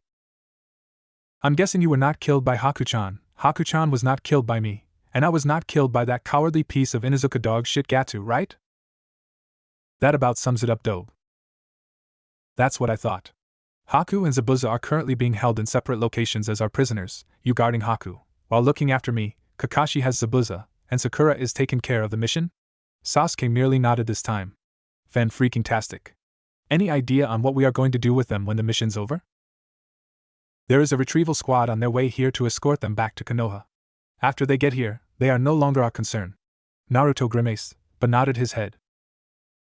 I want to hang here a while longer, Sasuke. You go spread the good news of my return to the world of the living. Sasuke gave his signature grunt before exiting the room. He probably had gotten fed up with sitting there brooding anyway. So, I'm guessing you heard all of that, Haku-chan. Haku nodded. We will probably be escorted to holding cells, interrogated for all we know, and either become prisoners for the remainder of our lives, or be turned over to Mist for political favors. If you weren't Konoha Nin, Zabuza could look forward to being experimented on, and I forced to have one child after another for the rest of my life. Naruto nodded in turn, before looking Haku deep in the eye. So, when do I have to look forward to an escape attempt? Haku gave a sad smile to Naruto. You won't need to. You already provided the opportunity when you woke up. Goodbye, Naruto-kun. With that, Haku melted away, the chakra binding cuff still covered in an inch of ice. Naruto jumped out the window to go find and warn Kakashi, but he had a feeling that Zabuza and Haku would be long gone by the time he found him. Thanks to you, we've completed the bridge. Kakashi nodded and shook Tazuna's hand. Naruto smiled, tears forming in his eyes. Thank you for everything. Kakashi stepped away, and Naruto stepped up. Don't worry, we'll come back someday. Inari was fighting his own tears if Naruto wasn't mistaken. You better. Naruto grinned at that. Inari, you're sad, right? It's alright to cry. I'm not going to cry. But Naruto, if you want to, you can. Naruto spun around, no longer sure if he could hold in his tears. He waved his hand to the people of Wave, continuing his journey home. He was ready to continue his climb to the top. He had learned much from Wave, lessons he would take with him the rest of his life. For the first time in the history of the team, the silence was comfortable, each understanding the other's unspoken feelings. Team 7, your timing is impeccable. I have another C rank to assign you, think you are up for it? Kakashi looked toward his team, and Naruto grinned his approval, while Sakura and Sasuke nodded theirs. Right, Hokage-sama, we accept. The Hokage nodded and gave a quick briefing. Your client is Shibuki-san, leader of the Hidden Waterfall Village. He needs safe passage from bandits, and the like. There should be no ninja interference, but it wouldn't hurt to remain cautious, Kakashi. Make it there and back as quickly as possible. We are going to need you for a Jounin meeting tomorrow. I give you permission to split off from your Genin team should it be required to do so. We will send a hawk should anything change. Dismissed. They walked out the door and down the hall, before entering a room for VIP clients. Shibuki sat in the corner of the room, and had a look of apprehension when they entered the room. Shibuki-san? Shibuki hesitated before nodding. Would you like anything else before we go? Shibuki shook his head, put down his untouched drink, stood up, grabbed his bag, and walked to the door. They hadn't even left the building yet, and Shibuki was already standing in the middle of the ninja's formation. Either he was way too used to this sort of thing, or he was paranoid to the extreme. The trip was quick, as Waterfall was only a day's journey away from Konoha for ninja, even walking. Shibuki kept the pace they made, not once complaining. It was accompanied by the usual silence that ninja journeyed by. Something that was noteworthy in Naruto's mind was that whereas Shibuki had no obvious signs of fear to a civilian, to a ninja it was like a neon sign was over his head proclaiming that he was afraid. Every little noise made his muscles tense, every breaking of a twig would send all the blood in his face rushing away, every time one of their kunai shifted in their pouches he flinched. Cowardice seemed to be his middle name, and it was giving all the wrong warning signs to Naruto. Despite assurance from the Hokage, he couldn't help getting flashbacks to Wave. Shibuki! Shibuki! Two kids came running over, clearly happy to see their leader. Now, show a little respect to your leader, at least in front of foreigners. The kids looked abashed and stopped a few feet in front of him. Yes, Shibuki-sama. Mother wants us to clean up the trash near the shore. The kids looked at him pleadingly. And Naruto could feel his stomach falling as he figured out just what was about to happen. I see, well, I brought a little help for you. I'm sure these kind Konoha ninja wouldn't mind helping you. He looked to Kakashi. I'll discuss payment with your Hokage, of course. Kakashi smiled before glancing at his genin, nodding his head in the direction of the kids. I'm sure there won't be a problem then. Kakashi moved over to the rocks and sat down, while his genin glared at him for a second, before they got to work. Thank you very much, great ninja. Great, now they had graduated from picking up trash in their own village, to picking up trash in other villages. Kakashi had left about halfway through the job. Apparently things had indeed changed at home, and it was up to the genin to finish up on their own. The last of the trash collected, they met up with Shibuki. Thank you for your help, you can go on home now. The genin nodded, saying their goodbyes. Naruto had just turned to leave when a large sense of foreboding hit him. He glanced at Sakura and Sasuke, who nodded as well. Each of them casually reached for their kunai pouch, Wave having made them a little more likely to reach for their weapons in times of stress. A woman came out of the trees, pale and moving as though she was injured. She made it a few yards before collapsing a few feet away from them. Instead of making the leaf ninja lower their guard, it only heightened their awareness and reaction time. Sasuke activated his Sharingan, while Naruto spared a thought about rabbits. Shibuki and the kids went to the woman, while Team 7 put a few feet between each other. Naruto darted forward and around the civilians to complete their triangle, everyone keeping their eyes and ears open. The waterfall! Sasuke barked out, for kunai scrapped out of their pouches, and were on their way before the figures even finished emerging from the waterfall. 3 ninja were caught completely by surprise, one dying from a hit to the heart, another to the throat, and the last took one in the eye. The leader blocked the kunai, hesitated only for a moment when he landed, before disappearing once more into the waterfall. Sakura, take the civilians to a safer location, administer first aid once you get to a good spot. Naruto and I will escort Shibuki to his village. We might be able to warn them, if it isn't too late. Shibuki hesitated before speaking. Most of our ninja are on missions, we leave most of our defense up to the natural barriers, and its secret location. If they know where the village is, I'm afraid our defenses have probably been defeated. I want this clear: in the event I decide to take you into my village, you keep anything you notice to yourselves, no telling anyone, understood? Naruto and Sasuke nodded, as Sakura picked up the wounded woman, and began to walk quickly into the forest, the children following her. Shibuki took them under the waterfall. I hope you know the way to increase your lung capacity. This is our foreigner entrance. It is only used as such, because thanks to the rapid flow of the water, every few weeks the path changes. Rest assured, you will never be able to use this entrance safely again, so please don't make me have to return your bodies to your village someday. Shibuki dived into a pool of water, as Naruto and Sasuke quickly followed. Shibuki hadn't been joking. Due to the heavy current and large number of tunnels, Naruto wasn't even sure he could complete this journey safely, let alone future attempts. He followed Shibuki closely, and 3 minutes later they surfaced, inhaling deeply, but alive. The water was quite calm on the surface of this lake, probably that's to the shelter the walls of the mountain gave from the wind. Naruto immediately noticed a lack of villagers in the small village in front of them, as well as a lack of shinobi encounter. If the guard had been in place, they would have been noticed by now. Naruto looked towards Sasuke, who shook his head and got out of the water. Shibuki dropped below the surface, as did Naruto a second later. He followed Shibuki under the tree and was surprised to find the roots gave off a faint glow. They took turn after turn inside the shifting maze the roots had created, the light barely enough to see by. Just as Naruto thought they would run out of breath, they emerged inside the tree, which had been hollowed out. Just like the root maze, the inside of the very small cavern was faintly illuminated by the wood.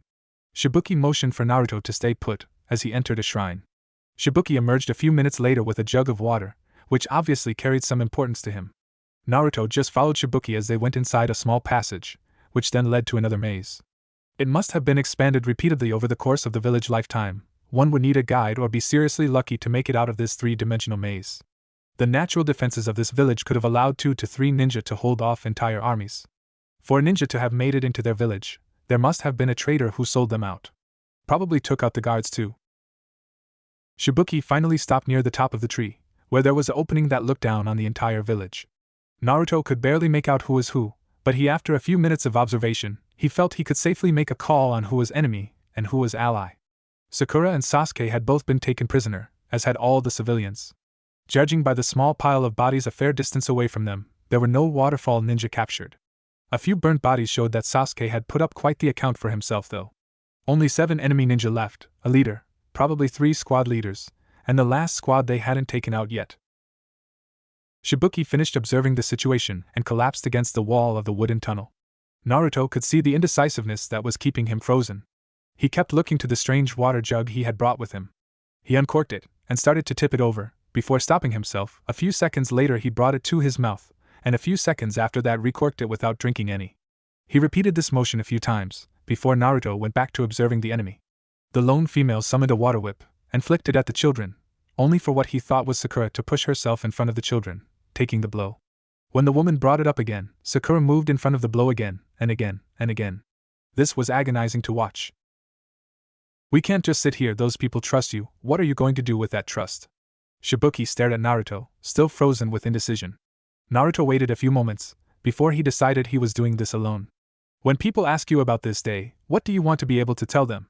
With that, Naruto jumped. When he landed on the branch, he created a shadow clone who went off to create a distraction. Naruto found a branch that led directly over the ninja he wanted to take out, and signaled his clone. Creating 7 more clones, he waited. He could just hear the pompous speech his clone had started making. Feeling the attention successfully diverted, he chakra climbed under the branch, each clone lining up with a ninja to attack. The diversion clone swung from the tree on a vine, and let go at the right time to land in the water. With none of the ninja looking upward, it was time to dive. Each of the clones launched, while Naruto flipped in the air, locked his ankles and crossed his arms. The diversion clone was destroyed when one of the ninja threw a kunai into it. By that time, only the squad leaders and their master had time to avert disaster, as they quickly and instinctively jumped out of the way. The clones aimed at them dispersed upon hitting the ground, whereas the other 3 successfully dispersed upon impact with their targets. The fodder wasn't getting back up anytime soon. Naruto hit the water, swimming quickly back up to the surface, hoping that the attack had bought him more time. He didn't appear to have been noticed, but Naruto quickly made for cover anyway.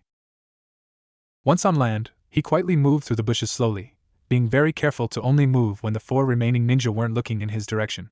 He made it just behind Sasuke after a short amount of time. He tossed the kunai, angling it so that it would land hilt side in Sasuke's open palm. Sasuke caught the kunai, turned it around and began sawing at the wire that held him. A few seconds later, Naruto had made it close to Sakura, and waited for the proper time. The traitor apparently had enough waiting, and grabbed one of the children. Sakura bit into his leg. "Damn it, girl!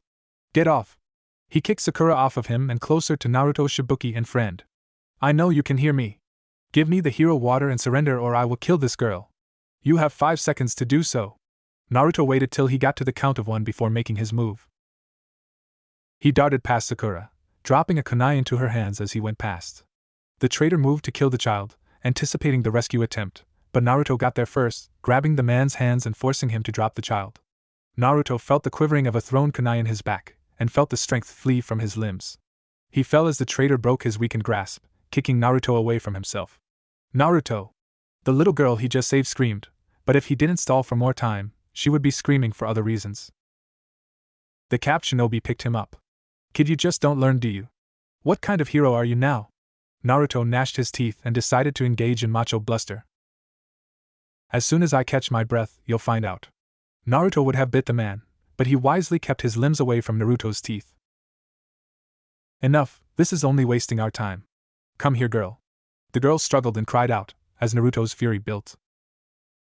"Let's see how tough our hero really is." The capped ninja's fist buried itself into Naruto's stomach, sending him flying. The female ninja stepped up to Naruto. "Wait a minute, this is the one who was with Shibuki. Maybe he can tell us where he is hiding if we're persuasive enough." Naruto grinned and tried to pick himself off the ground. "Lady, the only way I'd ever tell is if you are better in the sheets than you are at being a ninja." A kick into his back sent him into the perfect position for a counterattack, if his teammates ever got off their lazy asses. The ninja with the armbands laughed, and approached Naruto. "This kid is all bark and no bite." He stepped onto Naruto, driving his back and face into the ground. "If you talk, I might just let you live long enough to answer your previous question," the lady whispered into his ear. "Ah, lady, it's better this way, you couldn't handle me anyway." She grabbed the back of his head and smashed his head into the ground. "Stop it! Stop it! You're gonna kill him!" Finally, that must mean Sakura was through her bonds. Another stomp on his kunai wound. "Fuck, now I'm mad." The curse was a signal for his teammates to hurry up, as Naruto almost never swore. "Still playing the hero?" The capped man placed his foot on Naruto's head. "You know how you spell hero? FOL. As he said each letter, he ground Naruto's face further into the ground. "Pathetic, we won't find any heroes in this village. Do you hear that, Shibuki? The hidden waterfall village hasn't had a hero for years. Not since your father died, right, Shibuki?" The kids unwisely decided now was a good time to speak up. "No, that's a lie." "That's right. We have Lord Shibuki. He's a hero." The little girl's pitch was starting to give Naruto a headache, either that or the repeated face-to-ground motion was doing it. "When Shibuki gets here, he'll tear you to pieces." This made the traitor laugh, and if Naruto wasn't such an optimist, he'd probably be laughing too. "Not the Shibuki I know. He's probably run away by now." Naruto missed the rest of the argument when Sasuke finally nodded his head. Naruto moved his arms into position to give himself a chakra push-up to throw the capped ninja off balance. Everything went down at once. Naruto pushed the man off of him. Sakura's ever-accurate throw caught him in the throat. Sasuke let go off the wires he was holding onto. The remaining 2 squad leaders jumped backwards. Sasuke drove the kunai he had into the traitor's arm, forcing him to let go of the girl, and Shibuki arrived with more chakra than even Naruto. Sasuke grabbed the little girl and moved her to the side, while Shibuki engaged the traitor. Sakura and Naruto faced off with the 2 squad leaders, both of whom were clearly mid-Chunin level. 2 on 2, with the enemy being stronger, faster, more experienced, and with the good guys already injured was not good. Sakura was skilled, but she wasn't ready for this level fight. Heck, Naruto and Sasuke were probably not ready for a fight of this level. Sasuke had quickly regrouped with them, but even so the odds were not good. Things were about to hit the fan, and they could only hope Shibuki could handle the traitor. Naruto started things off by darting forward, followed shortly by Sakura leaping backward. Sasuke started flipping through hand signs. The enemy decided to stick together, and while one blocked Naruto, the other kicked his head from the side. Naruto watched as he flew through the air, grinning as he skidded across the ground. A giant fireball hit a wall of water, both creating a huge wall of steam. 3 quick reverberations of explosive notes, and silence. Sakura and Sasuke met up with Naruto, who had the unfortunate inability to even move his head anymore. It's a shame we're always so underestimated as Sasuke. Sasuke let out one of his rare happy smirks. At this point in time, I'm kinda liking it. Sakura, checking for any spine damage, slowly lifted Naruto's head onto her lap. From his new position, he saw Shibuki release his water sword. It turned into water and fell to the ground, carrying the traitor's blood with it. Looks like the good guys when we don't have to go home yet, right? Sakura grinned at Naruto before shaking her head. That's great, cause I really like where I'm at right now. He closed his eyes, content to sleep off yet another adventure. Kakashi would be back in a day or two to get them. For now, they would enjoy their hard-earned R&R. Hey Naruto? Yes, Sakura? Get the hell off my lap. Naruto's eyes opened in fear, for his life sent new levels of strength into his exhausted limbs, and he jumped to his feet, cowering in fear. Thank you, Naruto. Naruto looked at her smiling face, dumbfounded, tricked out of his well-deserved hero's coma. Now he had to actually help fix things. Naruto was ready for the new day, a day full of kicking ass and taking names. Okay, who was he kidding? He was going to do a few more D-ranks, get in an argument with Sasuke, get his butt handed to him by Sakura, have to wait 3 hours for Kakashi to show up to start it all off. That ISS if this box ever stopped following him. Okay, for the last goddamn time. Rocks are not square, and there are no rocks big enough to hide 3 kids on Konoha's streets. Stop failing at life. The box just sat there. Naruto waited a few seconds. When he received no congratulations for being such a top-rate ninja, he grew suspicious. But he also grew worried he had really hurt their feelings this time, so he crouched in front of the box and put a hand on it. Hey guys, look, I didn't mean crap. The box had been making a very low sizzling noise. Naruto didn't even have time to jump away. The explosive notes attached to the inside went off. Naruto sat there with burnt eyebrows and a very pissed-off look on his face, but on the inside he was beaming with pride. His students had taken advantage of his underestimation of them to take him out. If they had been set to go off with more boom, Naruto would be dead or seriously injured right now. You know, this means war, right? Soon to be recently deceased corpses? Naruto created 3 clones and assigned them their targets. As they jumped away, Naruto simply walked into a nearby building, used chakra to attach himself to the ceiling, and waited for his prey to blindly fall into his trap. He didn't have to wait long either. The kids soon came into the room before collapsing on the ground. Konohamaru crawled over to the window before slowly raising his head so only one eye could see outside. I think we lost them. It won't take him long to figure out where we are. We need to move. Naruto grinned before dropping from the ceiling in the middle of them, his hands already in motion. He grabbed one of Udan's hands and one of Moegi's legs before zip-tying them together. He then grabbed one of Mogi's hands and Konohamaru's and zip-tied them together. 6 zip ties later, you couldn't figure out where one of the kids started and another one ended. Lesson 236. If your enemy has everything locked down except one location, chances are that location is a trap. Especially when you know that one of your enemies is missing. Naruto hesitated before continuing. Good job with the box though. Now what should I do to reward such enterprising behavior? The look on Naruto's face would have made animals flee and children cry. As it was, it did make 3 children cry. And they kept crying while they were strung by their ankles from the Hokage monument. Naruto left 2 clones there to keep watch and make sure they didn't accidentally get killed. He had a meeting to get to, and as it was, he was 2 hours late. Thankfully, that meant he still had another hour. Kakashi showed up on time, which meant Sakura had been waiting 3 hours, Sasuke had been waiting 2, and Naruto had been waiting a nice 54 minutes. He had 3 forms with him, 3 forms that Naruto could tell had significant repercussions on their lives. These are Chunin exam applications. Filling these out are up to each of you. Doing so means you are willing to risk your lives for the chance to take on even more life-threatening situations. There are perks, of course, but your decision should not rest on that. If you wish to continue, take the completed form to room 301 by 4 p.m. tomorrow. That is all. And with that, Kakashi was gone again, leaving the 3 to decide themselves. Now if they were pre-bell test, or even pre-wave genin, they would have gone their separate ways to decide. As it was, they stuck together, walking toward Ichiraku's. The walk was made in silence, but each knew the other's inner struggles. Naruto knew that Sasuke's struggle was over. If he advanced, would he still be able to focus on his training? The answer was soon figured out: higher rank, higher pay, less missions, more training time.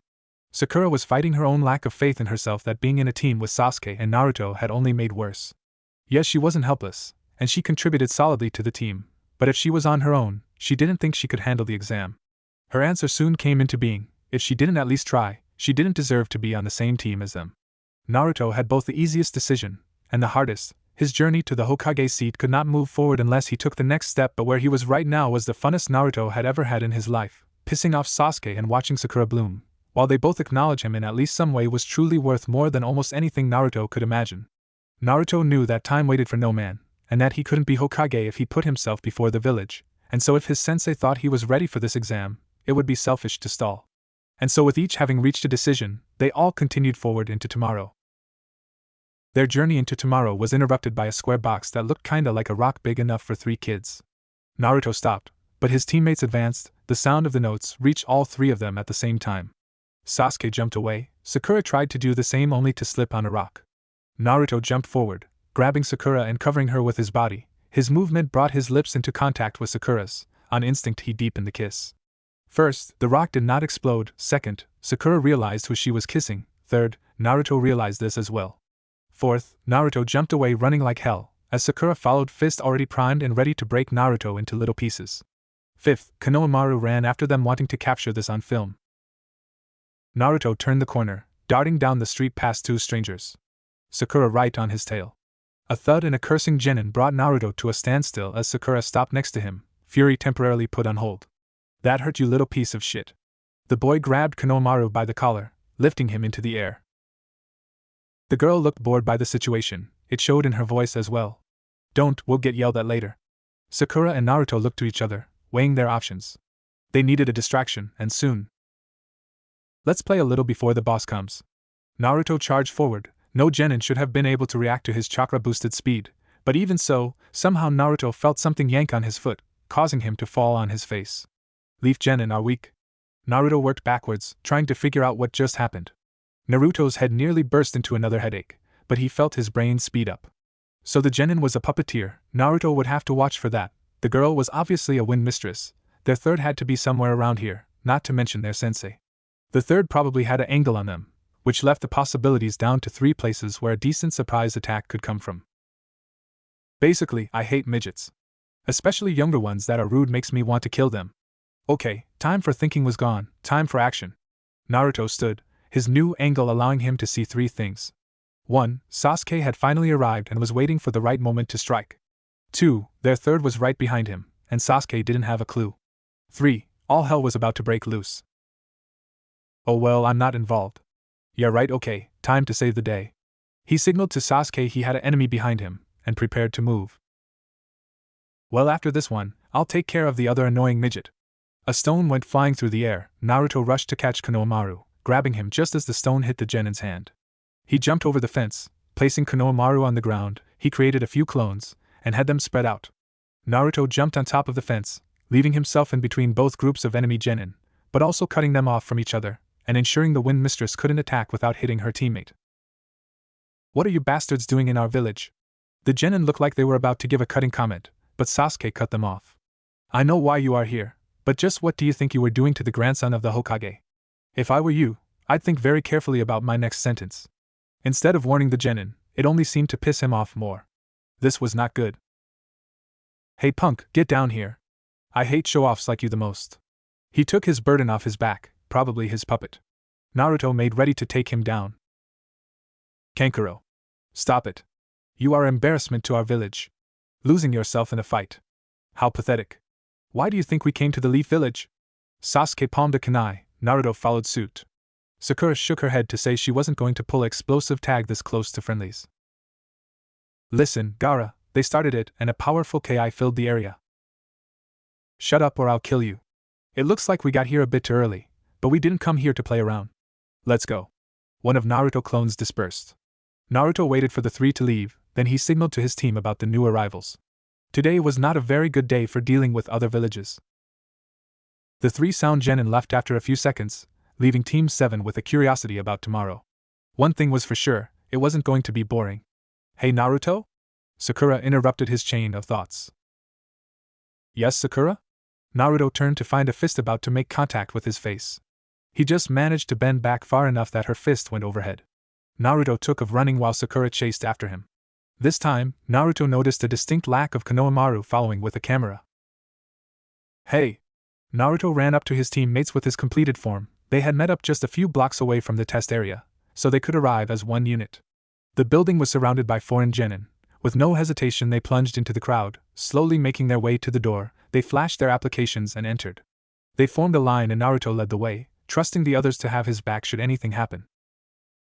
A staircase climbed later, and Naruto looked for the correct class number. A crowd was in front of it, and Naruto was unsure what to do upon reaching it. Naruto hesitated a moment before a crowd of people. Sasuke tapped his back twice, and Naruto walked through the crowd, climbing another set of stairs. He signed his thanks when the signs showed once again they were on the 3rd floor. I'm glad you all came. Now we can properly take the exam. So even that was a trick, still it changed nothing. They were ready, and that's all they needed. Kakashi moved out of the way, and they nodded to him as they passed. Naruto opened a door, and went through first, followed quickly by Sasuke and Sakura. If they thought the first few crowds were huge, they were mistaken. Ino came flying out of the crowd. Naruto moved to intercept her, and she stopped short of them. Acting as though nothing happened, she continued her fangirl spiel anyway. Sasuke-kun, you're late. I haven't seen you for a while, so I've been waiting in excitement. Yes, you could say I'm very excited, Sasuke-kun. She gave Sasuke her best seductive look, and if she had aimed it at any other boy, he would have been putty in her hands. Unfortunately, that included Naruto. Oh, Sakura, aren't you going to say anything, Forehead-san? Naruto wondered if he should move out of the soon-to-be demolition zone. What did you say? Sakura's anger had gotten a lot colder and harder to read of late, and Naruto knew that if he didn't move or distract her, he was dead.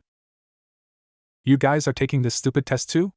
Shikamaru and Chuji came out of the crowd, one of them dragging his feet and the other munching on chips. Man, this sucks. Naruto nodded his agreement, and decided to get a read on the people around him. Upon thinking of rabbits, however, his head exploded in pain, and if Naruto was a lesser man, he would have been put down. As it was, Naruto simply closed his eyes and clenched his hands. Found you guys. Kiba must have joined them. Sakura put her hand on Naruto's shoulders in concern, but Naruto simply waved her away. His greatest strength was gone, and this headache didn't look to be going away anytime soon. This was very bad news. Hello? Hinata had joined them, and if that faint buzzing sound meant anything, then so had Shino. Naruto opened his eyes a crack. His head felt like it was going to split open. Hinata moved, hesitated, then moved forward again. Naruto-kun, are you feeling well? Naruto looked toward Hinata, nodded, and was surprised when she continued to move towards him. She grabbed his head, turned herself so none of the foreign genin could see her face, and activated her Byakugan. She looked, pressed her hand to his head, and then moved very quickly away, almost falling over as she did so. Naruto's head started to feel much better, though the headache didn't go away. So the gang's all here. I wonder how we will all do. Kiba looked around, then stepped closer, his voice so low even their enhanced senses had a hard time hearing. Maybe we should consider helping each other. 3 teams would have a much better chance at succeeding than 1. Everyone considered this before Sasuke shook his head. Non-aggression pact. Anything else will have to be worked out once we learn of the exams. Naruto nodded his agreement to what Sasuke said. It's good to see you have changed, Kiba. Still looking out for the pack. Whether they need your help or not. Kiba nodded. So it's agreed? Everyone nodded again, though when Naruto looked at Hinata, she looked away, before meeting his eyes again. That behavior meant something, if only he could remember what it was. Hey, you guys should try to draw less attention to yourselves. There is a snake looking for young hatchlings in here. It would be wise not to draw its attention, and to be on your guard. Though he was speaking softly, it didn't really seem he was speaking to them. You guys are rookies just out of the academy, right? This isn't a picnic. Naruto knew something was weird about this guy's behavior, but he couldn't place it. My name is Kabuto, and you guys should be more aware of your surroundings. Take a better look around you. Naruto didn't need to be told that people were glaring at them, which wasn't a new situation for him. None of the rookies were shocked by this, as each had a decent level of awareness, at least high enough to figure out when people wanted to kill you. I see this doesn't surprise you much. Maybe you guys are worth a bit of my time. I deal in information, and I have been gathering quite a bit of information on this exam for quite some time. If you have anything you'd like to know, I'll give each of you a freebie. Sasuke nodded to Naruto, who figured out what he wanted asked. Do you have information on individuals? Kabuto laughed, and nodded. There's somebody or several bodies you are worried about. Of course there is. Well, the info on all of this exam's participants isn't perfect, but I do have something on everyone. Even on you guys. That was your freebie. Next? Sasuke nodded his thanks to Naruto before bringing himself forward. Gaara of the Hidden Sand. Kabuto shook his head. You know their names and village, that's no fun. Oh well, Gaara is feared even by his own village. I couldn't get a lot of information off of this year's Sand Genin on him, even if they did give me more on his teammates. But from what I understand, Gaara has some sort of bloodline that scares everyone away from so much as talking about him. No one wants to be near the sand demon. Anyone else?